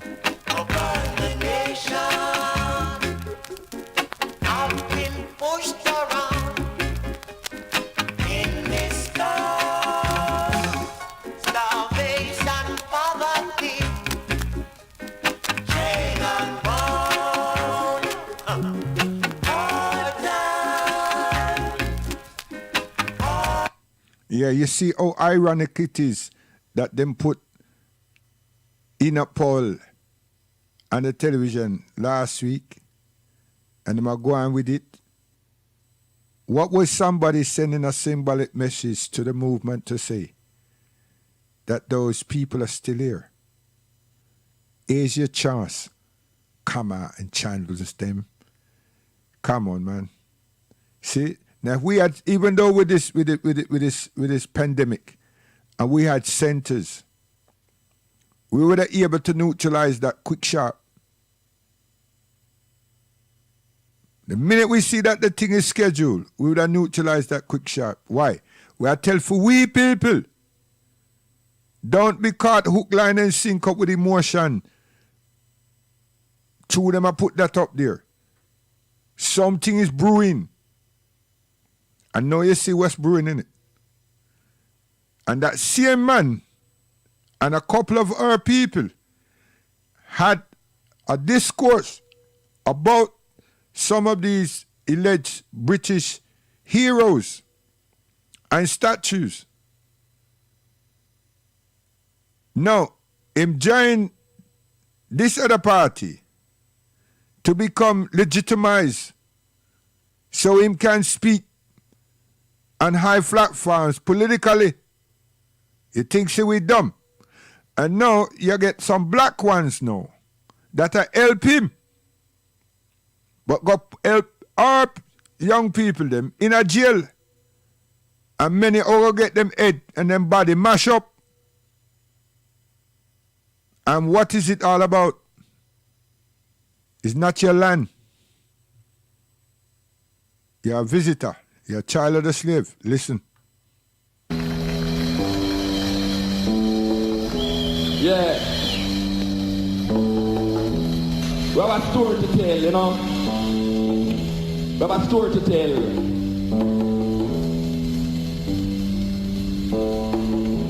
You have a guy named Marco Polo. Marco Polo was an Italian, and he decided that he would try to discover new worlds for Italy. So he went into China and said that he discovered gunpowder. Now you have a next Italian guy named Mussolini. Now Mussolini thought he also wanted to get lands for Italy. So he went into Ethiopia and ravished Ethiopia. Listen, you know, come here, wake up your consciousness and your elder ones, your memory. Listen.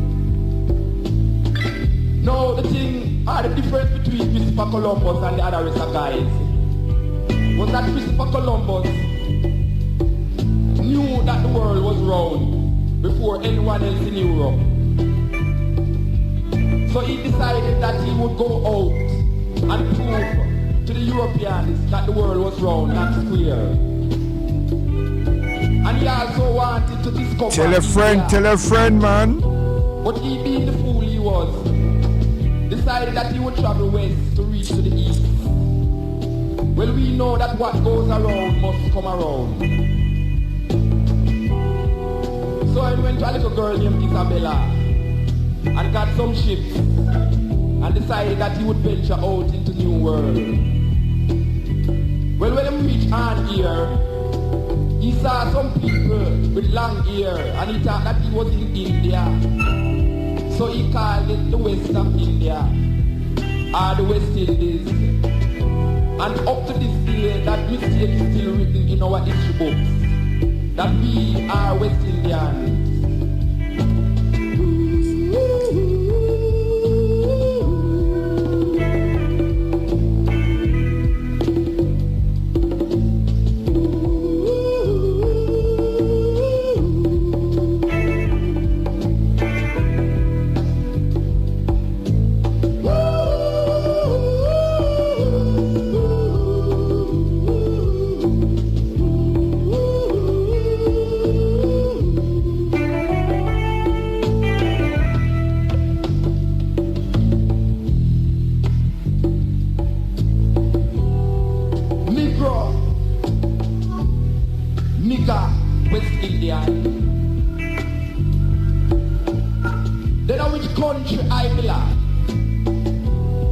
Chinese China, Indian, India. European, Europe. Negro, nigga, West Indian. Then which country I belong? Negro black. But Negro land, no. Nigga stupid.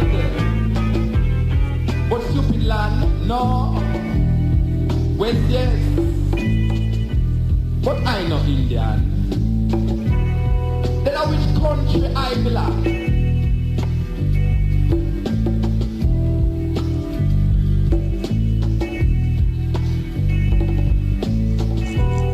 I have got trace my original place. Try to find out what it's all about. I come here from the east, that I know. But in the east, there's no Negro. Nigga, that I can't figure. West Indian. Then which country I belong?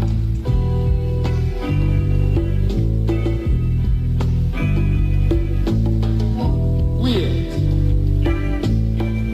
I remember a land where man act like man. Them used to call we Ghanaian, Nigerian, Ethiopian.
So which country you belong?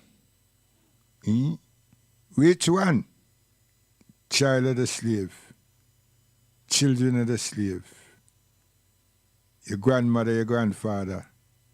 Your great-grandmother, your great-grandfather. Your uncle, your aunties. Which country you belong? Is where you come from. What you defend. Your Majesty never send come make you defend her. No. She come say you must help them develop back for them country. See? Better understand that.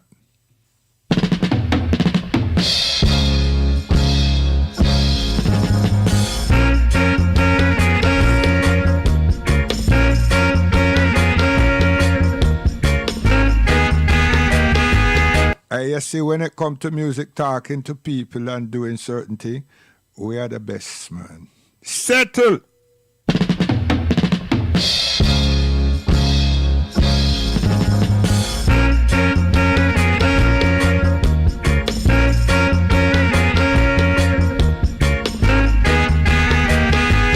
Africans, listen.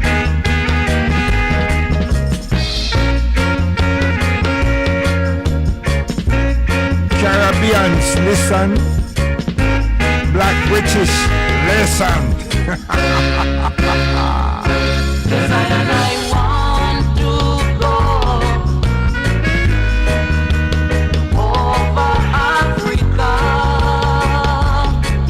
Pull it by, you understand? We had think, say, we had play with girls, them batty or something. You had deal with your brain, man. Settle.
Yeah, and if you got parents that tell you, say, we don't know why them don't leave the thing alone. It's been such a long time ago. Just tell them, say, Granny, Mommy, ease off. Listen good, carefully. You will learn something. Because one thing is, education that we are giving is free. Don't insult them, you know. Just tell them, say, relax, man. Ease off. You understand? Well, I tell you, say, it's a long time ago.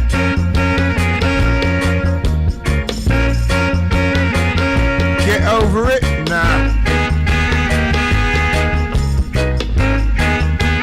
We are analyzed.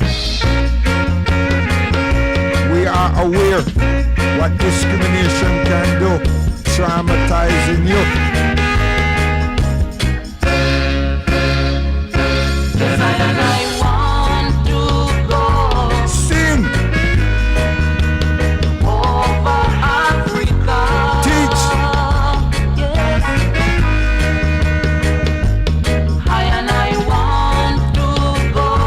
And learn things in time. Over Africa. Teach.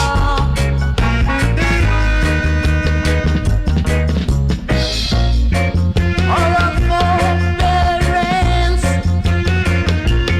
come here in slavery.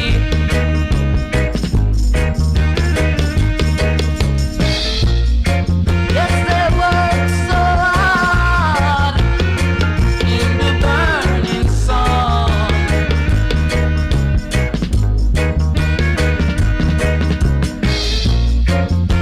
With chains around their feet, my God, how could they really?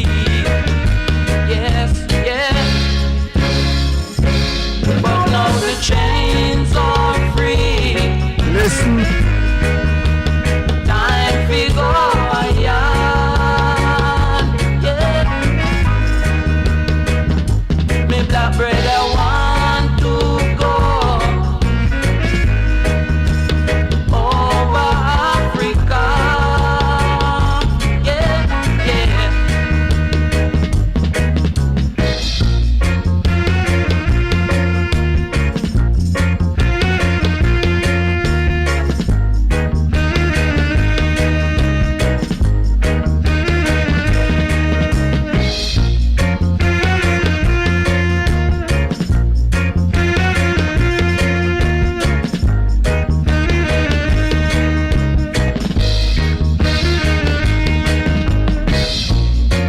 If we got to take a plane, I cross over.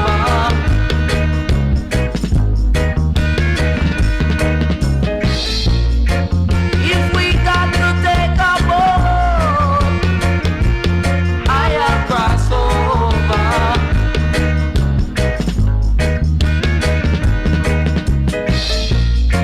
Now the chains are free. Time to go higher. Yes. Yes, I want to go over Africa. Yes. I want to. See, them kind of tune there make people them think. But there's some people that refuse to think. You understand? Because they want batty ride and all kind of something there. Right? You know, work that round here. Round here! Clear. You understand me? I'm telling you. No apologies. Listen.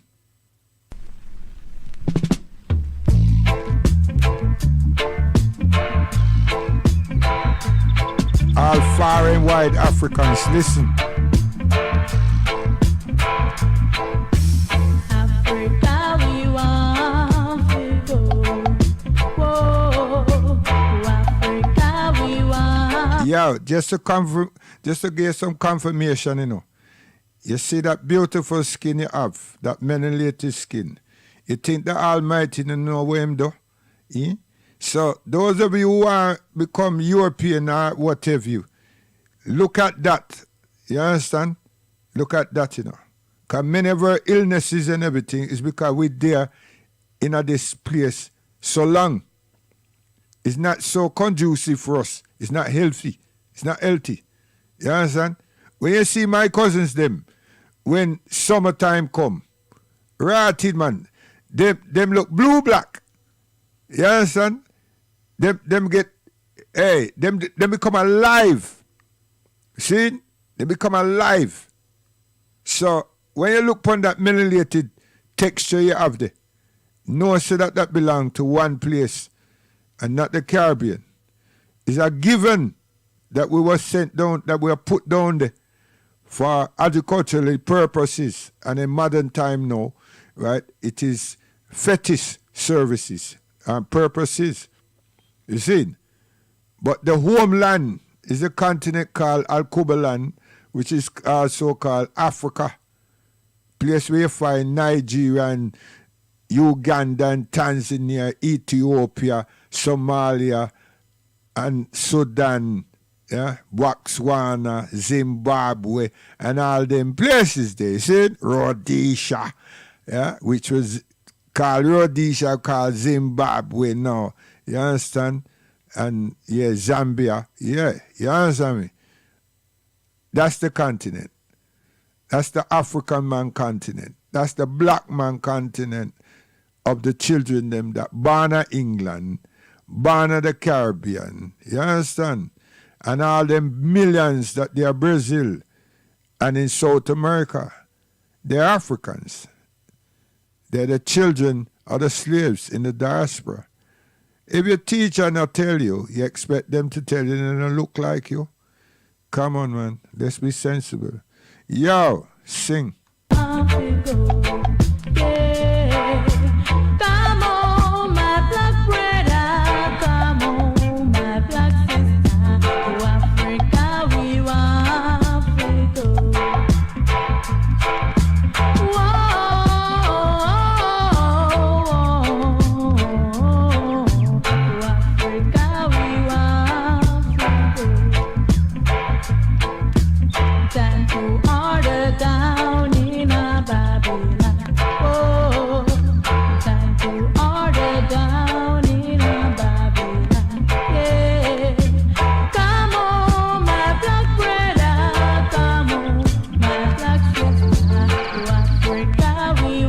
See, I will use the musical fraternity, the musical expressions and the musical, what you call it, communication to keep that burning, see? Because they're not teaching in school. So that they keep the thing burning, keep we mind right, keep we understanding right, focus with education, yeah? And our soul, our spirit, and where our foreparents them come from. So we yearn to go home. We learn to be there. So we not forget. And we develop a route. And we develop a culture around that. You see, we never stop. We haven't stopped. But there are people them who supposed to love we and want. We have an attract we back there that didn't do likewise. You understand? So there's things happening. You know? But it not work the way we would have loved it to work, because we want to pick up and move. Now listen to another tune that came out showing that we have done some research and we continue to do research and we are beg still because we are hollering, but nobody not come. So then we finish up begging. You understand? Don't matter how you look at it, we put it there.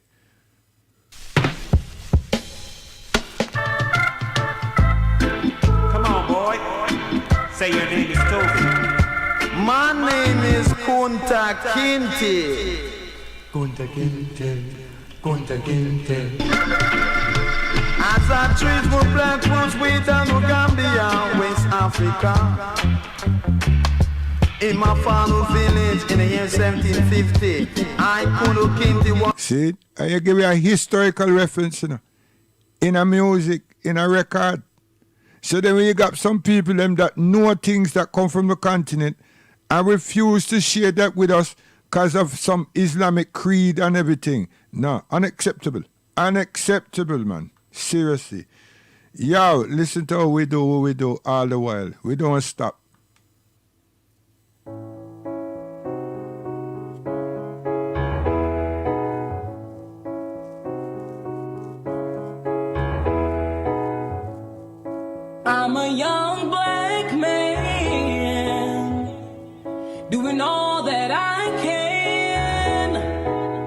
to stand. Oh, but when I look around and I see what's being done to mankind every day, I'm being hunted as prey. My people don't want no trouble. We've had enough struggle.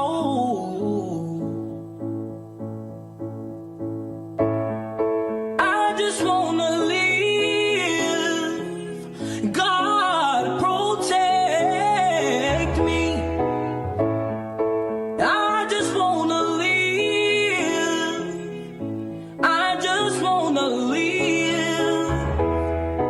I was just a black boy brought up in the white world. I just wanna ask God if I'm in the right world. Is my life a test or is my life a curse? They put us in an ambulance, got us in a hearse, cause another brother deceased, but it doesn't matter. Killed by the police while we in the handcuffs. I don't wanna take a knee, I just wanna stand up. Where's the new Huey P? Call it Black Panthers. Just do the math, they subtract us like minus. Fuck COVID, KKK is the virus. We are not afraid, we will not stay quiet. They will always label a rebellion or riot. Kill a black man seems to be their assignment. White supremacists terrorize the environment. Guns and the canine, tasers and sirens. I just wanna live, I don't wanna live violent. We don't want violence. My people don't want no trouble. We've had enough struggle. I just wanna live. God protect me. I just wanna live. I just wanna live. I just wanna live. God protect. See? So we beg. You understand? We just beg to live. You understand? We make people understand how much we've been traumatized. For years, all my life, that's all me here, come to England. Oh, we've been traumatized. And then we teach you how the hell they have done it. And then we expect results. Are you mad?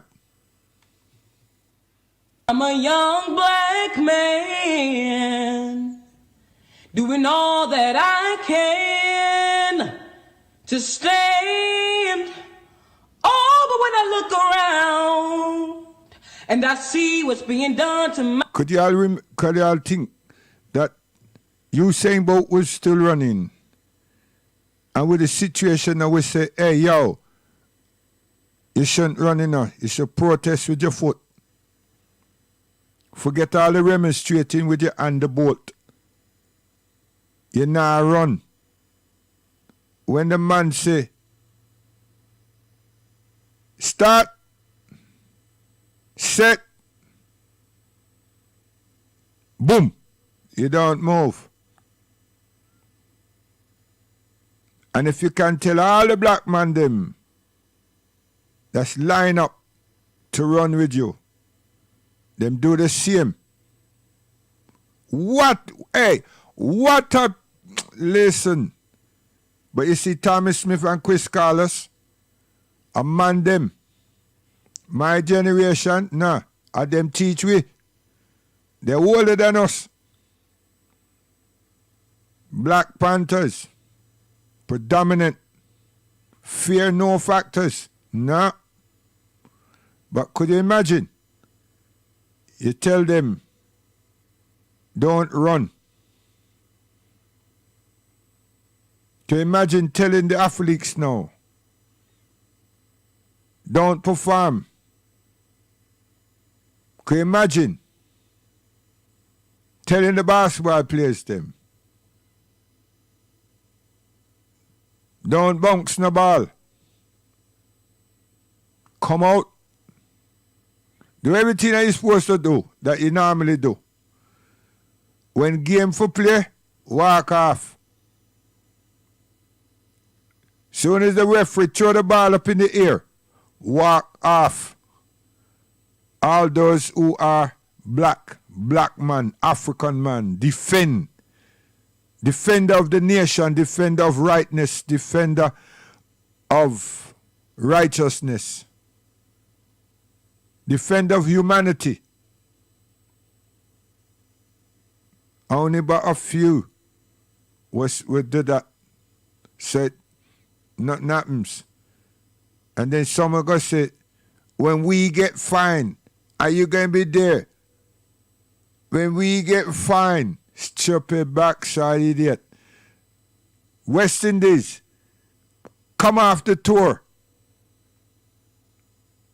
Not through covert or the pandemic. Arrive in England. Don't play no matches.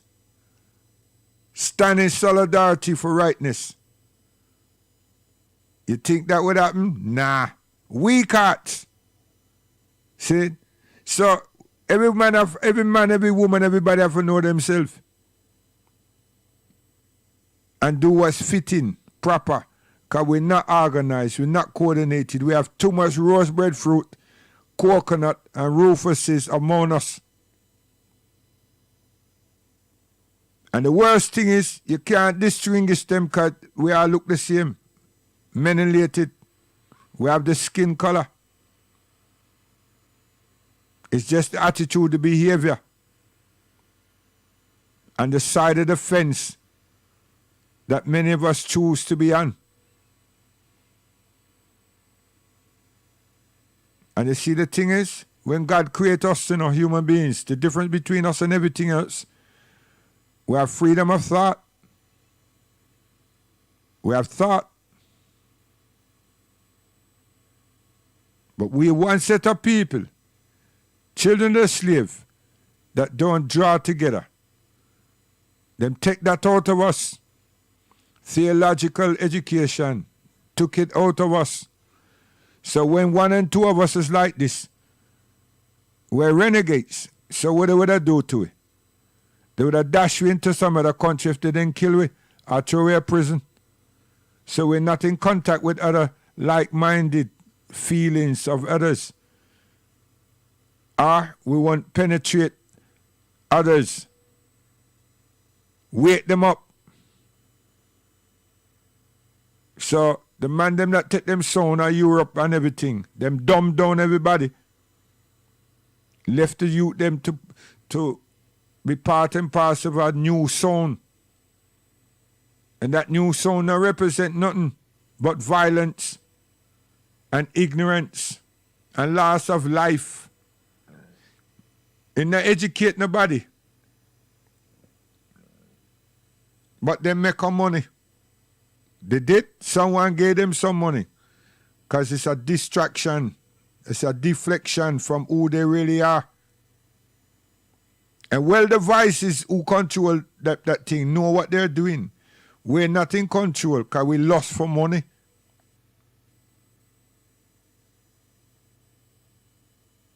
If we allow our people them to get highly entrapped in the egos, to go on this march with these people and meet up and clash,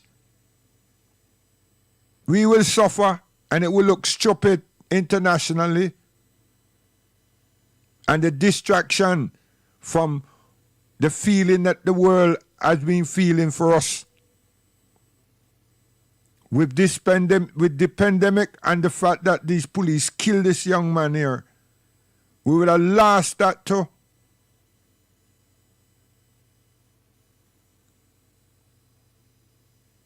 We always mattered.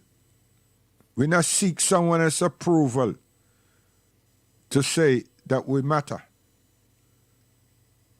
We shouldn't keep following other people's agendas. And let them get in our affairs. I'm telling you, it's sad when these things happen. And then we look back and said, how did that happen? How did it happen? Because we don't have no trust in ourselves. Listen to Mr. Al Sharpton. George Floyd's story has been the story of black folks. Because ever since 401 years ago, the reason we could never be who we wanted and dreamed to be in is you kept your knee on our neck.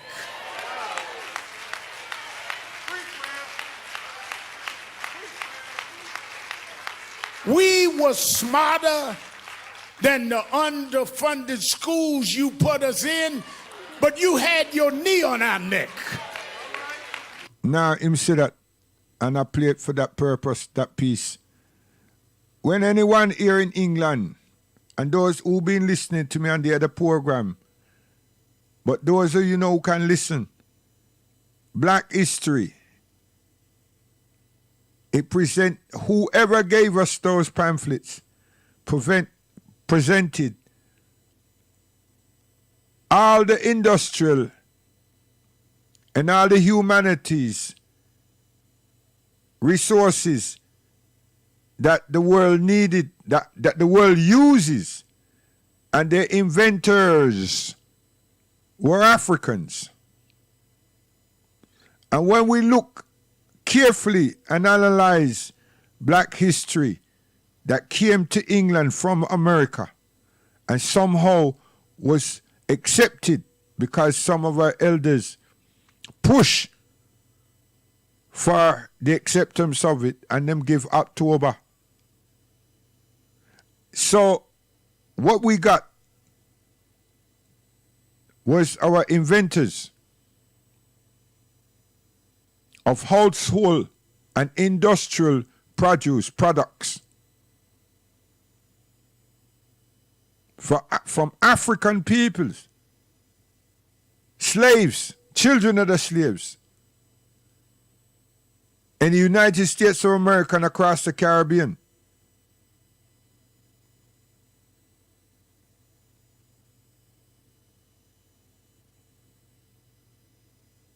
So, the books, any books, no. Pamphlets, leaflet, posters. That's what I'm saying. I was in the service. Those things were delivered to us. Sometimes a week before, sometimes months before.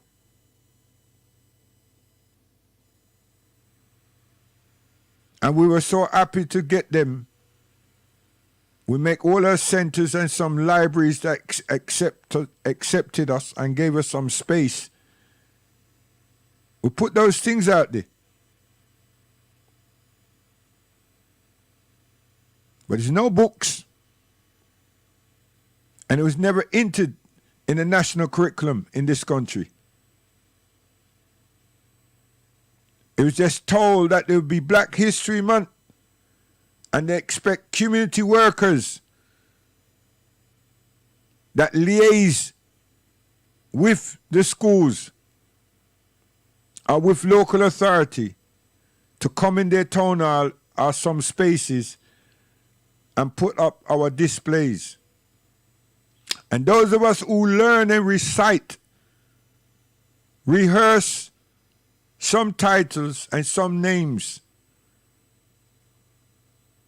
were able to do a great job, a great presentation in some schools, college, and universities, especially the schools during their assemblies, and the college in a room that they will make available to us, and true to the student union being somewhat committed. In those days, we weren't running dance to attract attention. We were running literature, verbal communication, verbal presentation. And some debates pertaining to these individuals that we knew nothing about, and we still know nothing about, very little, only what's on the leaflet. And then the problem was We didn't know where they came from. We just know that the Educational Directorate circulated them to us.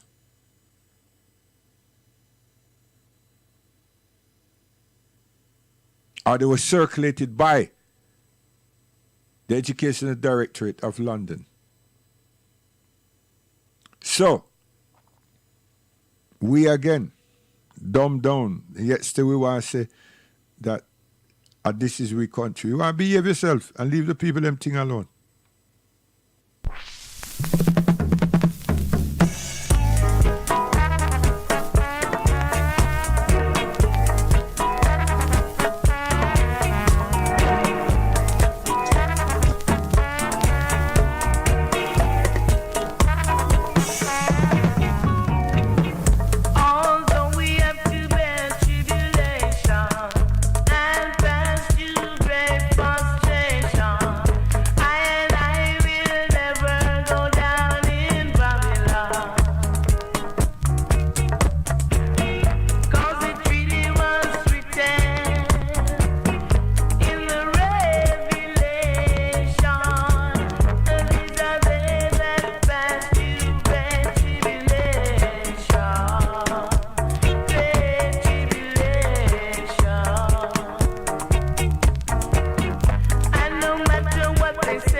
Another important factor that all them young people them that jump around with these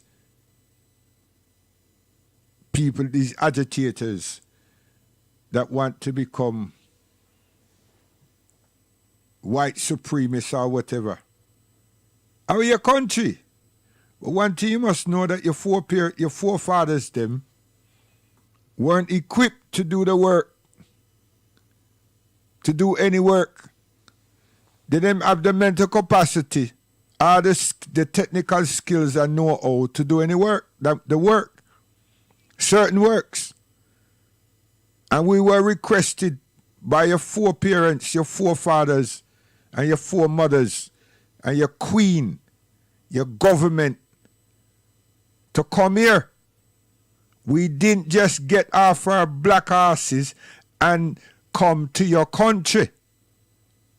Understand that? And those people who are inflating your ego and your emotion, they're lying to you. Your people were illiterate. They were domiciled. And them sent for their slave children, men and women, to help to help your country back on its feet. After the war, the second one, your transport, your health service, your post office, your oil well, your oil rigs, your industrial plants. It was us, the blacks, the African Caribbeans, the children of slaves that was sought after. That's how we got here in them times. And your Enoch Powell, conservative, wanted us to go back, and at them that bring we. But Labour push for we to stay. And that's how comes our parents, some of them remain here. And only a small percent left and went, and them had to use for them own money to do so. So we best to know the history and the legacy of your own people them before you start snorting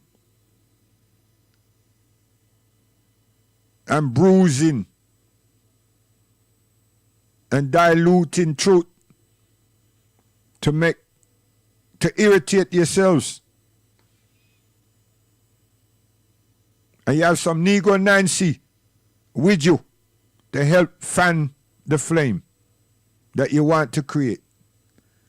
Grenfell was a flame, and two of the people them was from the Mediterranean areas, and they were immigrants. No one was hateful. That's being factored in. No one is being hateful, and no consideration was given by local authorities in how that place is supposed to be managed, and all health instructions and structures were breached. And now you are talk gibberish to escape the wrongdoings that happened in Grenfell. It's a shame. It's a shame. How much years it take with Stephen Lawrence? It's a shame. Why were we not allowed to charge the South Africans for the murders that they committed in apartheid? It's a shame. But you revenge the Sudanese and kill hundreds of thousands with your Gatling gun and your automatic machine, when all we had was sticks and swords, and you stand from a distance and spray them, and that was revenge. I would like that statue of that man, whatever the hell his name, to be taken down.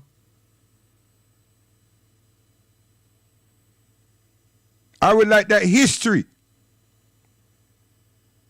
to be spoken about in true form, not this victorious thing that you've painted.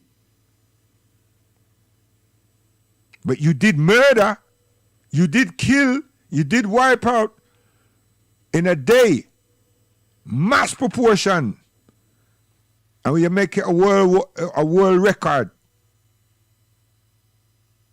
But you have a great institution of learning.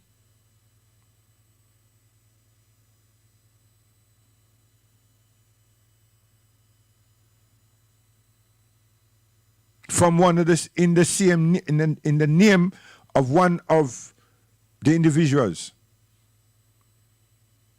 that represented this country. Should we go and see Lord Mountbatten and put a black flag of despair on him? How much Indians were killed in that onslaught? Record said over 200,000.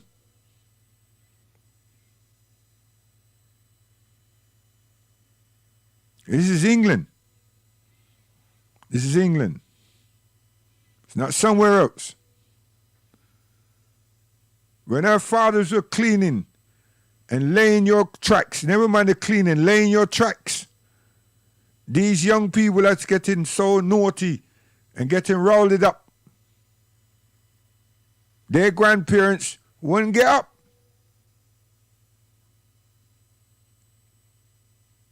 What were they doing?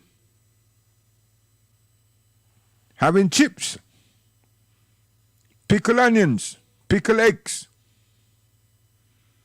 shepherd's pie.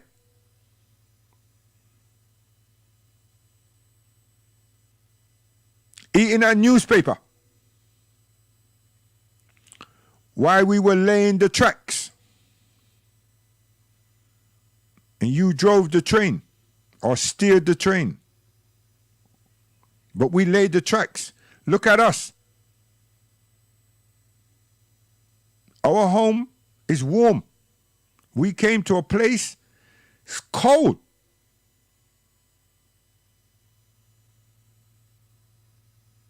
And if we complain, who we complaining to? Place is cold, man. We didn't know how to condition ourselves in no cold. We didn't even have the right clothes. Luckily, some of these employment, they had uniforms. And what were the hell were these uniforms? A Mac, a shirt, a cap. Where was the gloves? Where was the heavy clothes to prevent us from freezing? But you're angry now. Someone has made you angry. Someone has turned up the heat. Get these wogs out. And we build your country for no. You should go and have a tussle with the Germans and others. And your ministers who chose war instead of peace. And now we did that. And while I'm at it, what about all of your grandfathers that died? Remember them. Never to forget, always to remember that the same tragedy would never ever happen again. But no, you do other things and someone is detracted and attracted you to us. You got to know the truth. And it will help you control the emotion. Because we resurrect your country and still ain't being paid for it. They make you now come to disrespect our children and our grandchildren. Disrespect us, our children and our grandchildren. How dare you? Sit back and breathe. Then think. Oh yes, the General Gordon College. Fantastic place. But what do you preach there? What do you educate them? What do you remind them? Huh? That you must never come second to a Negro. Must always remember that we revenge those who think they're above us. That's what you've done. That's what you've done. So no wonder the hate continues. No wonder the despair continues. No wonder all that happened in Sudan continued to happen until you split them up.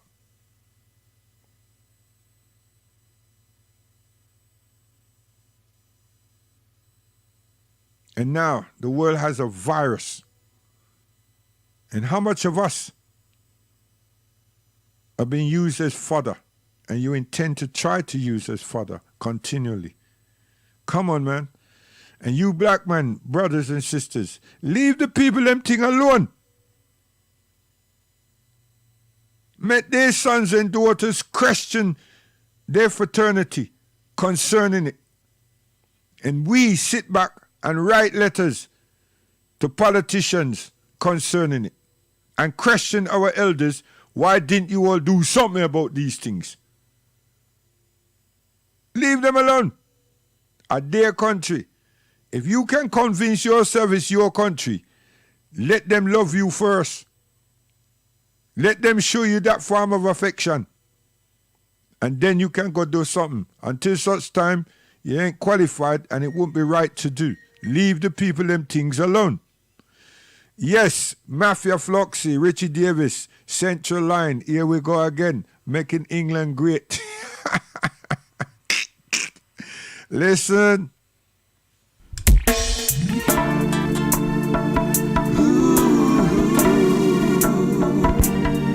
Oh yeah, oh yeah. Mind the gap. I tell you, Yard Massive, mind the gap, man. This is London. Serious thing.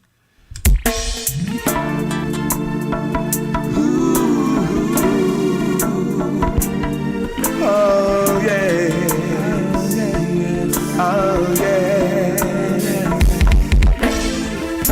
Here I am, believing to my brothers and my sisters for a better life. Oh,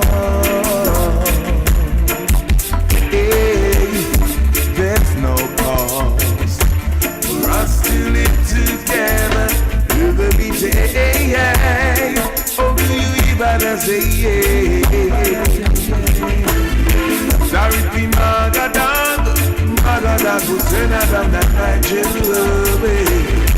Sorry, big coconuts, them brown on the outside and up by the end.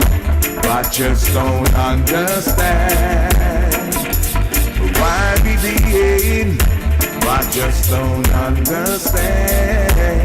Hey, time for us to live together in a peace and harmony. See, that way I sit on, you know. You see how we do it thing? We're talking to two sets of people, you know. You, British boy them and man them, and our African, Caribbean, British born. You understand? And those of you who think say you're a bad man, watch Johnny. It's a strange thing, you know. Most of the tune them that over the years, I don't know how this man they choose that one. Johnny was always, the name Johnny was always affiliated to, associated to with bad man. Johnny's a bad man. Johnny's a this, Johnny's a that. So here comes another Johnny. You're too bad. To those who may concern, Culture Rock Records, give them something to learn. See, that's what me I try to tell you. Learn. You hear that? Yo, turn up that something there. Yeah, man, just like it's a serious thing we are talking about, you know. Pay attention. Big man a big man. Boy is a boy. Johnny get a big gun. Toy is a toy. Johnny wanna be a murderer. He have blood in him eyes. Full 6 in a spinner. And a mass in disguise. At first, Johnny was a little petty criminal. Till him get physical. Step up in a crime and him not to smile unless him get a pretty girl. In a the community, one of the bodies. Right? See, social education directed by local authorities and some Jim Squinchy stupid workers, right? Along with the police them, traumatize her children, and that's the results. See? Johnny trying to be a bad boy, big boy, trying to get there too quick. You understand? Hit and miss the marks. And then what happened? See? What happened? Lose him life, finish up a penitentiary, some of them. Some of them out there run down the money. You understand? And them a kill one another. And that them get we with. You understand? And then our children, what are they behaving like? Brutish. British. They not behave like no African child. They not behave like no Caribbean child. They don't have that in them. Just their parents. We know that. Psychology, sociology, we know that. And a mental tool that's been inflicted upon them. See? Mental persecution. So they don't know who they are. They don't know where they belong. So they might question that. They are questioning that. So where's the wise one among us that make them to understand different? Still trying to make money. So the young people them lose on both sides. They're trying to get money by some people them who want the money, want them to be the pawns to get the money. Then our elders, their elders, are making money out of the service system at the same time, instead of spending time helping them and detracting them from vices. But no, still trying to make money. See? So anyway you do, damn you don't. See? So, community, what is that? When I have that, we don't have that. But what we do have is our children being traumatized by the same legal apparatus that's supposed to help society. Why is it that black people seem to be the villains in society? On every count, Asian man don't step up and help we in that regard. Them just as see we as villains, criminals, you see? But the world saw George and the young people them and adults and others that don't look like we see that and decide, this is not good. And what does England is doing now and America have done? Tarnish us. And make out that it's not peaceful demonstration, make out that it's looting, fire bombing and looting, pillaging and so forth. See? So we lose again. It's not leadership we want, It's not leadership. We need to be organized. See? So that's what's happened. So we have to play this blood.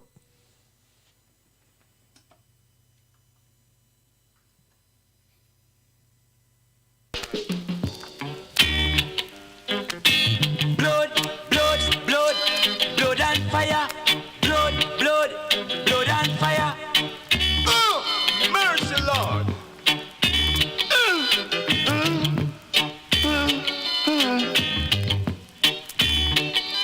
There is no more water to out the fire. There is no more water to out the fire.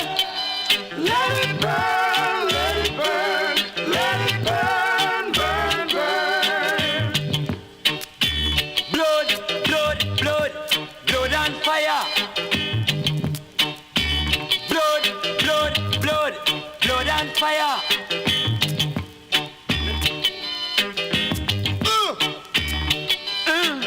If I saw. There is no more water to out the fire. There is no more water to out the fire.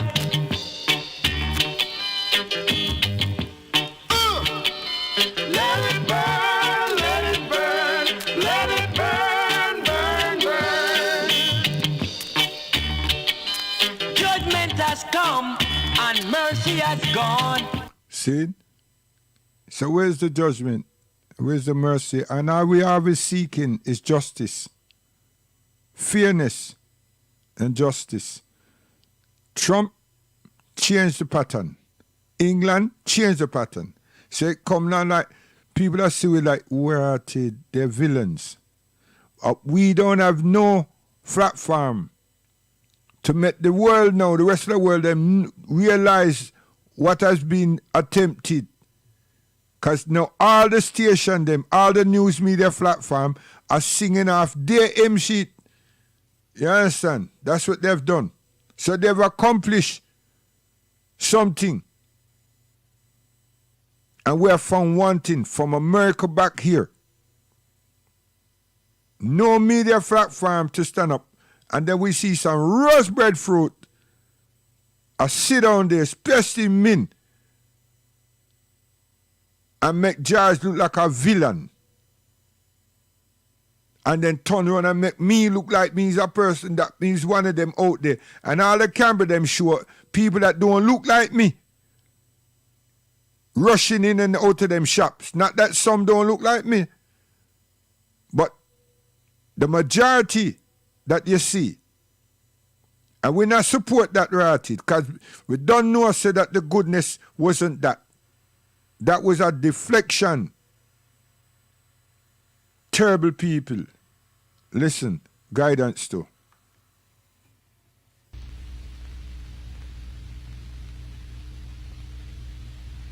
You know, this revolution is filled with so many ironies, really. First you tell us that it is manly to keep your word. All right? If you are a man, you keep your word. And now all that the black people in this country are demanding, and even the black people in the whole world are demanding, is that you keep your word. You told us we were free. Well then, show us that we're free. You told us that there is justice, equality for all in this country. Well then, stick to your word. And let us see the justice and equality for all. Or else admit to us that you're not a man, you're a worm, you're afraid of us, you're afraid to give us equal stand. You're afraid that if you give us equal ground, that we will match you and we will override you. And if that's what you're afraid of us, then tell us that just what you're afraid of. But don't keep hiding it from us and holding this up to us, and every time we ask you for something, you give us a little bit of something, and it's all tokenism. We don't want tokenism. And there are most black men in this world that don't want charity. And yet still every time we ask you for something, you give us a little piece, a little piece. You're playing games with us. We're not children. We're big men. I've seen my father have to put up with all kinds of stuff. He was a big man. He raised a family. He went down south, and he had to go around to the back door with his wife. We're not asking for anything. We're not asking for any favors. All we want is what's ours. Now, there are many black veterans who are coming back, and they're mad. They're angry. Do you think that they're going to sit down through this? Our fathers didn't have the knowledge that we had. They sat through it. But there are other black youth that are not going to sit through it. We know about Che. We know about Fanon. We've read the books of our revolution. We've listened to Mao and his quotations. We know where we stand. We're not going to sit for it. We're asking, and if we ask and we don't get, we're prepared to stand up and take it. If I ask a man, I tell a man I am hungry. I tell him I am cold. And I ask him to do something about my condition. And this man holds a loaf of bread right in front of me so I can see it, and I keep asking him, I'm begging him to please give me a slice of the loaf of bread. I am hungry. Then it is known by every psychologist that the next step in the progression is I am going to knock him upside the head and take the bread from him. I'm not going to starve to death. All we're asking, no one wants to see blood. No one likes the smell of blood. No one wants war. Anyone who's been in war doesn't want war. Everyone knows what it is to see the inside of a man's gut hanging out and see your friends die, see relatives die. No one wants to regress back to the state of mind where you have to think it's all for the cause, therefore my mother has to die, my wife has to die, my brothers and sisters have to die. No one wants that. But you're pushing us to it. You're leaving us no choice. We're asking, we're begging. The students up at Columbia, they ask. The brothers down south ask. The brothers in Latin America, the brothers in Africa, they're all asking.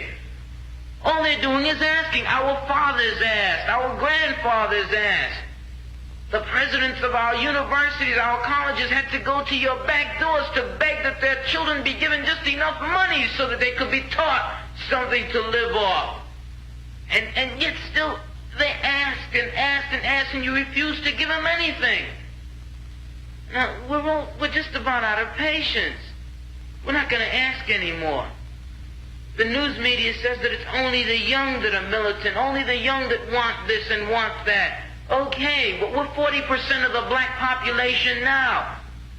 Or we were a year ago, and still yet we're climbing. Before long we'll be 50%, 55%, and then we'll have the command. We're not going to take it. We're not going to take sitting in rotten parks and in places that just aren't fit for living. We're not going to take it. There's a limit to a man's patience, and everyone knows that God, Christ, heaven, everyone knows that what we're asking is not $1 million. All we're asking for is humanity. We're asking to be allowed to live like human beings. And God, you tell us that this is too much to ask. You're sick. You're definitely sick. How can you tell me that it's too much to ask to be a human being? See? That's we. And well, they know it, how we are. See? So the thing is that I'm saying, because we are like that, and we are that type of God-fearing, kind people, them take the mickey out of us. You understand? And that's sad.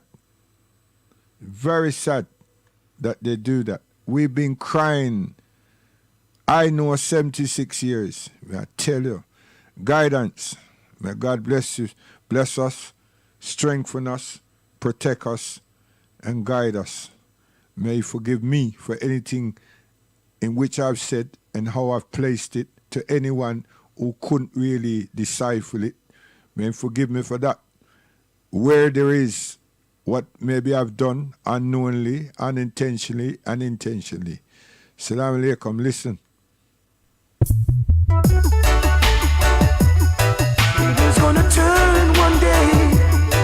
Wickedness will burn one day soon. May I tell you, may I have that faith, you know, that things will change. But you know what? We have to make love to ourselves. You see? We have to trust ourselves, build up ourselves, unify ourselves, just be with ourselves, think about what we want and how we want and put these things into place. Don't sit with people them and tell them what we want. That no look like we. That nah work. And it would never work. You see? So those who want to do that, get off your ass and get off of our asses and go to United Nations and we put a petition up there, sir. You understand? United Nations. Yes, I tell you. You understand? Other than that, we have to work with ourselves. If you don't want to work with yourself, don't cry tough. You understand? Because you're bluffing. Bluffing, I tell you. And worry not, because every one of us will have to go in a grave. It's gonna turn one day. One day soon. One day soon. One day soon. One day, Jah will wipe all our sorrows away. One day and that soon. Is when the wicked men will have to pay. One day soon. One day, you will find that I'm not play, we are play. One day soon. Any work you do, you must get your pay. One day soon. We are intellects. When rightfulness start praying, wickedness will have to run away. True. When positive start to pray, true. Wickedness will have to drift away. True, true. One day soon. One day soon. Because the fruits of the wicked can't prosper. You see, discrimination is unjustness. People who know, persons who know the truth, I refuse to acknowledge, refuse to demonstrate it, but go to the wrong. And them show them filthy prejudice, right, which becomes racist against a people. Who is this that has done this? This is the British Dictionary. This is your language. But you take anti-Semitism and change it, and it's still racism, but you pilot it that is against a people who've been victimized in a major tragedy. Lie. It's all of us. It's all of us. How are you going to extract a word and just make it for people alone? You're playing fucking games with us. That's what you're doing. You've been abusing us for far, far, far too long. That's what you've done. And you know it. You think we're ignorant. And just because no one legally stamp on you, but you stamp on us, You take our children here, your police, and put them ra's foot on them, on their chest, on their backs.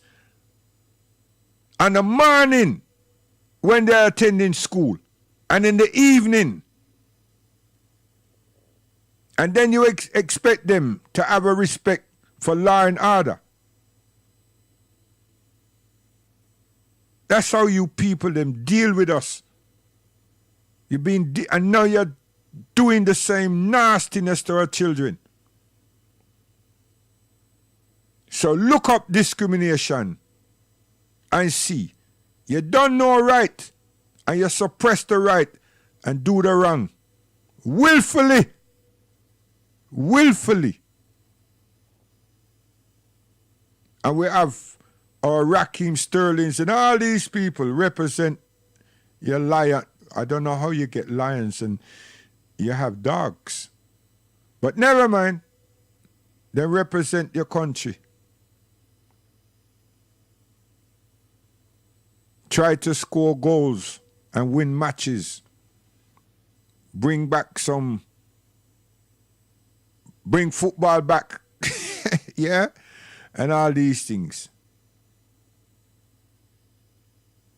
Even our cricketers, just because of money, some of them jump ship. That's the only time we acknowledge. Sad. Absolute sad. And you still have some jackass that decide that them going work with you with that. If they really cared about them parents, their four parents and their parents, they would never have entertained it. And that's what I'm about. Making sure that people understand that you shouldn't entertain this thing. That's the only way you're going to change, man. Other than that, you're not change. Fair speech have not a rascal to do with wrongdoings, and that's what you do. You give us Thomas Bomber fair speech, and we listen it. And then we grin and hug you up. It's all right, mate, you know what I mean? And all that nonsense. Now you're trying to seduce our children, them, to get them to bust a few of them heads up and to throw the rest of them in jail in this pandemic time. I'm telling you, brothers and sisters out there, I'm telling you, don't follow them people in them demonstration. Leave the people them statue. If you want the statue them down, we can write to the local authority, to the government, and speak about it. But this is not our country. Get off that horse, man. Them have a right. You don't know that? They have a right for them land and their sovereignty. You don't have none. And if you're being told that, you're being lied to. If you're being told that, you're being lied to. We don't have any right. It's their sovereign land. You're going someone else's yard and expect them to comply with what you want? Are you mad? Would you like someone come in your yard and tell you what to do and take your woman from you? Watch your plasma and do what the hell they want to do? No. Surely you would not entertain it for a second. So similarly, sit down and say to yourself, hold on, are the man place, you know? But me not like the man. Me don't know nothing about the man or the woman. So what me can do? Vent my anger and put it on paper and file some kind of complaint. And if you have the time and tolerance, pursue it legally. And I have to say patience and tolerance, because it be a well drawn out, long thing. And for months, years, you may not get a response from any letters. And then what you gonna say? Oh, he's racist, you know, he's a bloody racist bastard. And you don't know the history of the person. You don't know the commands that the person was given, who give him the instructions that he's carried out. Churchill was another. General Gordon didn't want to undertake the mission that them give him, but he did. But then him mentally treated the Sudanese a certain way. And him tried his best to what? Suppress them in their own land. Britain control the place, you know.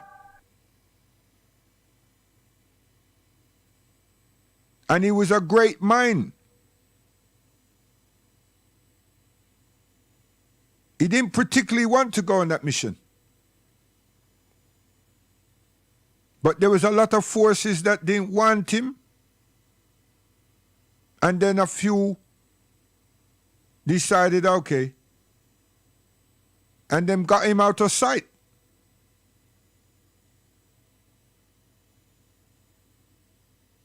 And he got himself into trouble in Sudan. And he lost his life. Under different circumstances, we don't know what that man would have been doing in England. Because there were many things in government that he did not support.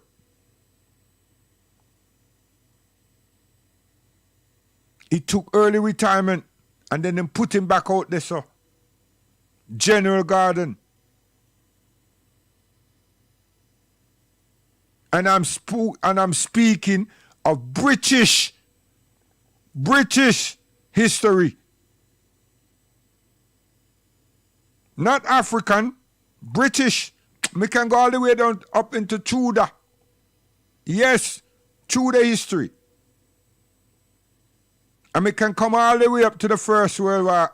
Before that, we don't have to play the Nancy game with this geezer here, Henry, and them talk about 7 wives, and not what he did, not what his contribution was, what his changes were.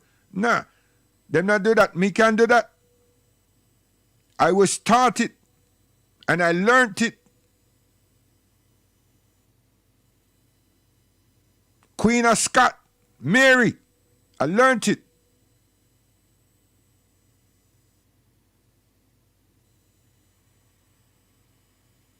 And what's this woman? Joan of Arc. I've learned it.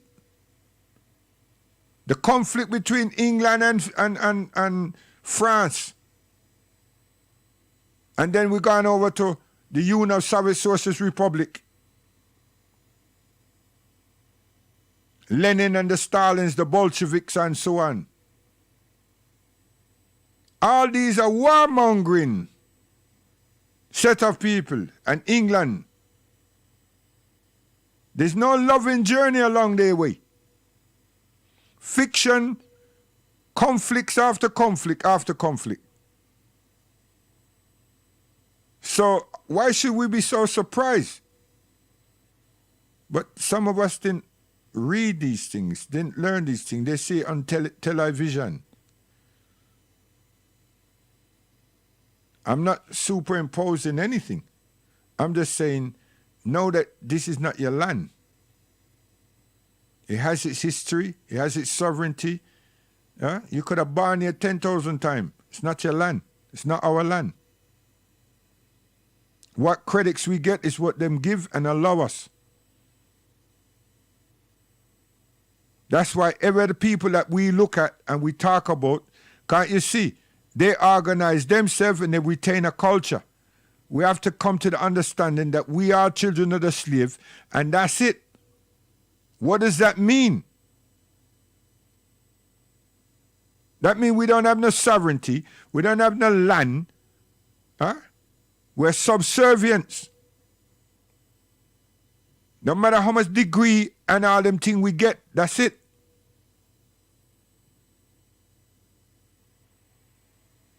It's tough. It's tough, but it's called tough love.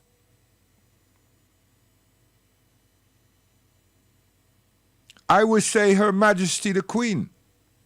And then you say, wait, you play two sides of the fence? No, respect. Respect. You understand? Me put up on Facebook here, His Imperial Majesty with one of the British them generals. I keep sharing the mix, you know. That no matter how them talk and go on, they still can't do it without us. The other day, I put another one up with Elizabeth. And I show them I've got one up there with Princess Margaret and His Imperial Majesty. I ride the carriage here in England. Me I deal with symbolic images. One set of people, them say they don't want we, and another set of them say them can't do it without we. And then the ones that can't saying they can't do it without we now represent the massive, and it's their country and their leading figures. So if them not stamp on the authority and to crush all the racial elements, how the hell is it going to change? The Queen should invite me or one of her prominent, some of her prominent people to have coffee and caviar with her. Yes, from the upper echelons level. And then them supposed to come on TV and these places and said that they do not support and they do not want racism or them country to known as a racial state. Them have the powers to do that. And then at the same time, they're the head of the what? Commonwealth, still entrapping us. Still keeping us into colonial slavery. So they refuse. Don't make New Zealand and Australia blind you. They are white nation, they belong to England. They're run by English people.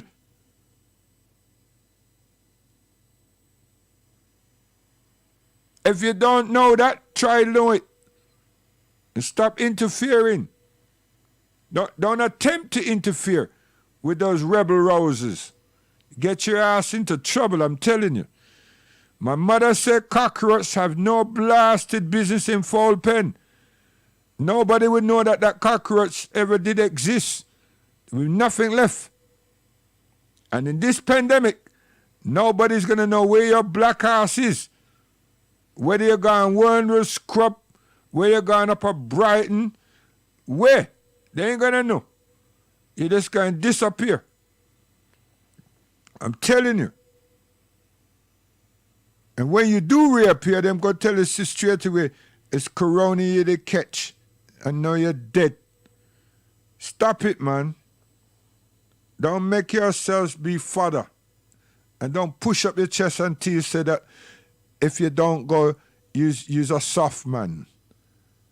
You're as big and as small as you want to think. Don't let no other man make you feel say that you're small or you're large. That's down to your thought. You don't need to be revved up. You live. You're living. If someone is pressurizing you, then you're not living good, so you can fight back. Or you can do as our prophet says, move. Move. Other than that, leave the people in business alone. Leave the people in thing alone, not their business. Leave the thing alone.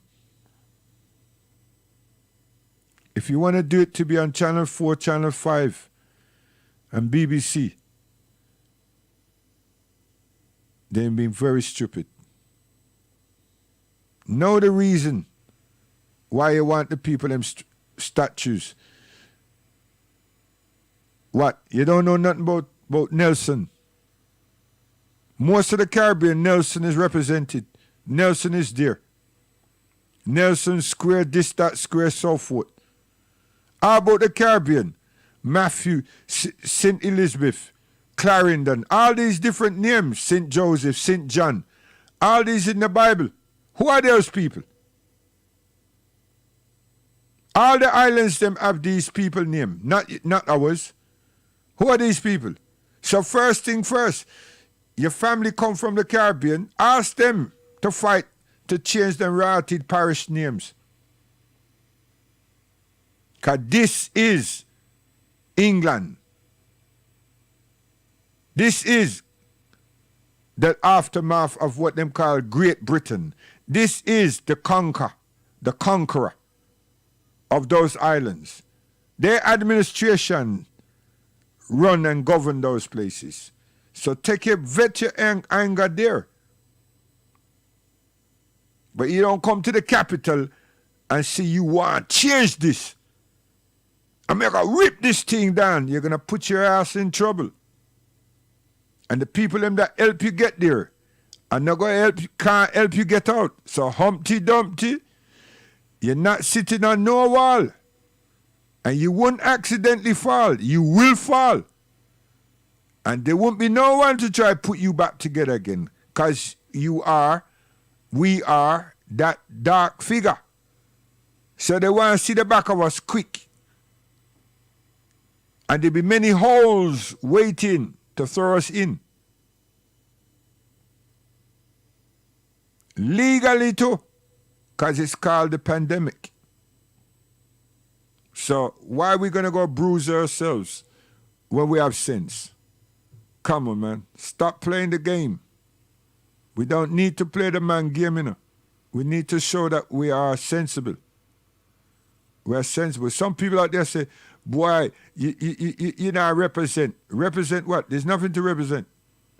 Leave the man thing alone. Don't go there and get killed, get mashed up, get beat up, get thrown in a jail. For what?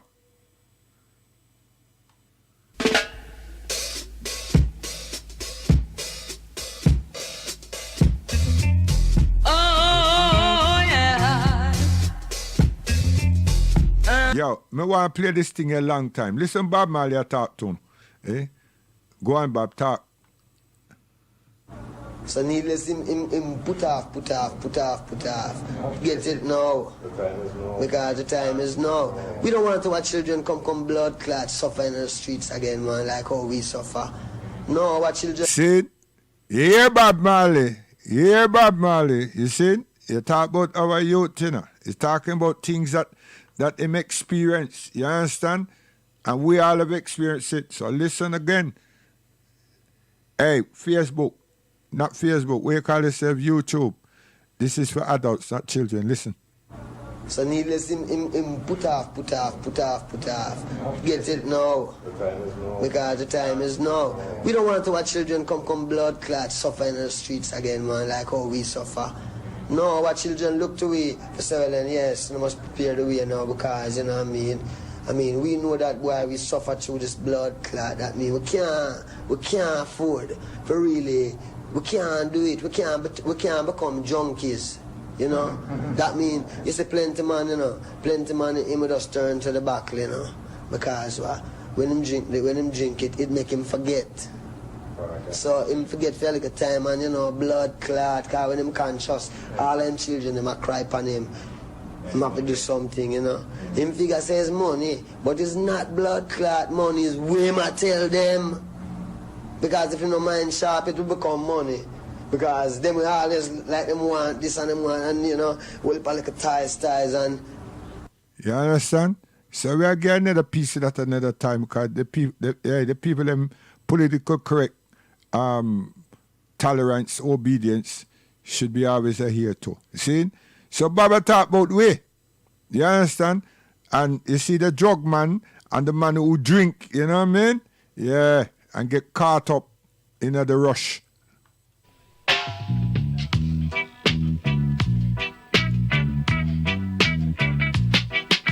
Shally Molly, Shally Molly, Shally Molly, Shally Molly, Shally Molly.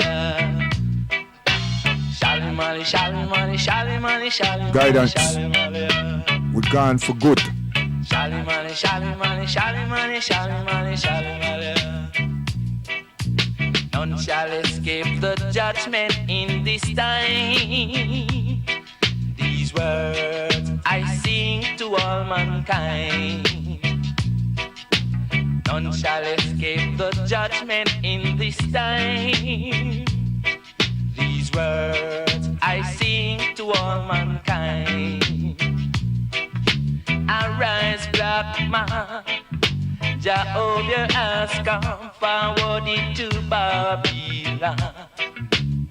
Yeah, to declare equal rights and justice among the heathen. Yes, the weak out must fall, only the righteous shall stand. In this congregation of Jehovah One, anything just say, I will always do. Anything just say, I will always do, because I love them. Oh, because I love him. I love him, I'll serve him all the days of my life. In the house of the Lord, God Rastafari. I love him, I'll serve him all the days of my life. In the house of the Lord, God Rastafari. Oh, oh, oh, oh. Young Johnny Clark. Shally money, shally money, shally money, shally money, shally money. Shally money, shally money, shally money, shally money, shally money. As I approach the gates of Zion, I can hear the choir singing. As I approach the gates of Zion, I can hear the choir singing. I love him, I'll serve him all the days of my life. In the house of the Lord, God Rastafari. I love him, I'll serve him all the days of my life. In the house of the Lord, God Rastafari. Ask God for wisdom, knowledge, and understanding. You got to do your research for what you believe in for. You got to invest your time, your energy, all that, so you can do what you supposed to do and excel in it. Y'all be thinking y'all waiting on God, and honey, God be waiting on you. What you waiting on? Do your part. God. So I've been seeing a lot of things talking about people making commentary. Interestingly enough, the ones I've noticed that have been making the commentary are wealthy black people making the commentary about we should not be rioting, we should not be looting, we should not be tearing up our own communities. And then there's been an argument of the other side of we should be hitting them in the pocket. We should be focusing on the blackout days where we don't spend money. But, you know, I feel like we should do both. And I feel like I support both. And I'll tell you why I support both. I support both because when you have a civil unrest like this, there are three types of people in the streets. There are the protesters, there are the rioters, and there are the looters. The protesters are there because they actually care about what is happening in the community. They want to raise their voices, and they are there strictly to protest. You have the rioters who are angry, who are anarchists, who really just want to fuck shit up, and that's what they're going to do regardless. And then you have the looters. And the looters almost exclusively are just there to do that, to loot. Now, people are like, well, what did you gain? Well, what did you get from looting? I think that as long as we're focusing on the what, We're not focusing on the why, and that's my issue with that. As long as we're focusing on what they're doing, we're not focusing on why they're doing. And some people are like, well, those aren't people who are legitimately angry about what's happening. Those are people who just want to get stuff. Okay, well then, let's go with that. Let's say that's what it is. Let's ask ourselves why in this country in 2020, the financial gap between poor blacks and the rest of the world is at such a distance that people feel like their only hope and only opportunity to get some of the things that we flaunt and flash in front of them all the time is to walk through a broken glass window and get it. That they are so hopeless that getting that necklace, getting that TV, getting that change, getting that bed, getting that phone, whatever it is that they're going to get, is that in that moment when the riots happen and if they present an opportunity of looting, that's their only opportunity to get it. We need to be questioning that why. Why are people that poor? Why are people that broke? Why are people that food insecure, that clothing insecure, that they feel like their only shot, that they are shooting their shot by walking through a broken glass window to get what they need? And then people want to talk about, well, there's plenty of people who pulled themselves up by their bootstraps and got it on their own. Why can't they do that? Let me explain to you something about economics in America. And I'm so glad that as a child I got an opportunity to spend time at Push where they taught me this, is that we must never forget that economics was the reason that black people were brought to this country. We came to do the agricultural work in the South and the textile work in the North. Do you understand that? That's what we came to do. We came to do the agricultural work in the South and the textile work in the North. Now, if I right now decided that I wanted to play Monopoly with you, and for 400 rounds of playing Monopoly, I didn't allow you to have any money, I didn't allow you to have anything on the board, I didn't allow for you to have anything, and then we played another 50 rounds of Monopoly, and everything that you gained and you earned while you were playing that round of Monopoly was taken from you. That was Tulsa, that was Rosewood. Those are places where we built black economic wealth, where we were self-sufficient, where we owned our stores, where we owned our property, and they burned them to the ground. So that's 450 years. So for 400 rounds of Monopoly, you don't get to play at all. Not only do you not get to play, you have to play on the behalf of the person that you're playing against. You have to play and make money and earn wealth for them, and then you have to turn it over to them. So then for 50 years, you finally get a little bit and you're allowed to play. And every time that they don't like the way that you're playing, or that you're catching up, or that you're doing something to be self-sufficient, they burn your game. They burn your cards. They burn your Monopoly money. And then finally at the release and the onset of that, they allow you to play and they say, okay, now you catch up. Now at this point, the only way you're going to catch up in the game is if the person shares the wealth, correct? But what if every time you share the wealth, then there's psychological warfare against you to say, oh, you're an equal opportunity hire. So if I played 400 rounds of Monopoly with you and I had to play and give you every dime that I made, and then for 50 years, every time that I played, if you didn't like what I did, you got to burn it like they did in Tulsa and like they did in Rosewood, how can you win? How can you win? You can't win. The game is fixed. So when they say, why do you burn down the community? Why do you burn down your own neighborhood? It's not ours. We don't own anything. We don't own anything. Trevor Noah said it so beautifully last night. There's a social contract that we all have, that if you steal or if I steal, then the person who is the authority comes in and they fix the situation. But the person who fixes the situation is killing us. So the social contract is broken. And if the social contract is broken, why the fuck do I give a shit about burning the fucking Football Hall of Fame, about burning a fucking Target? You broke the contract when you killed us in the streets and didn't give a fuck. You broke the contract when for 400 years we played your game and built your wealth.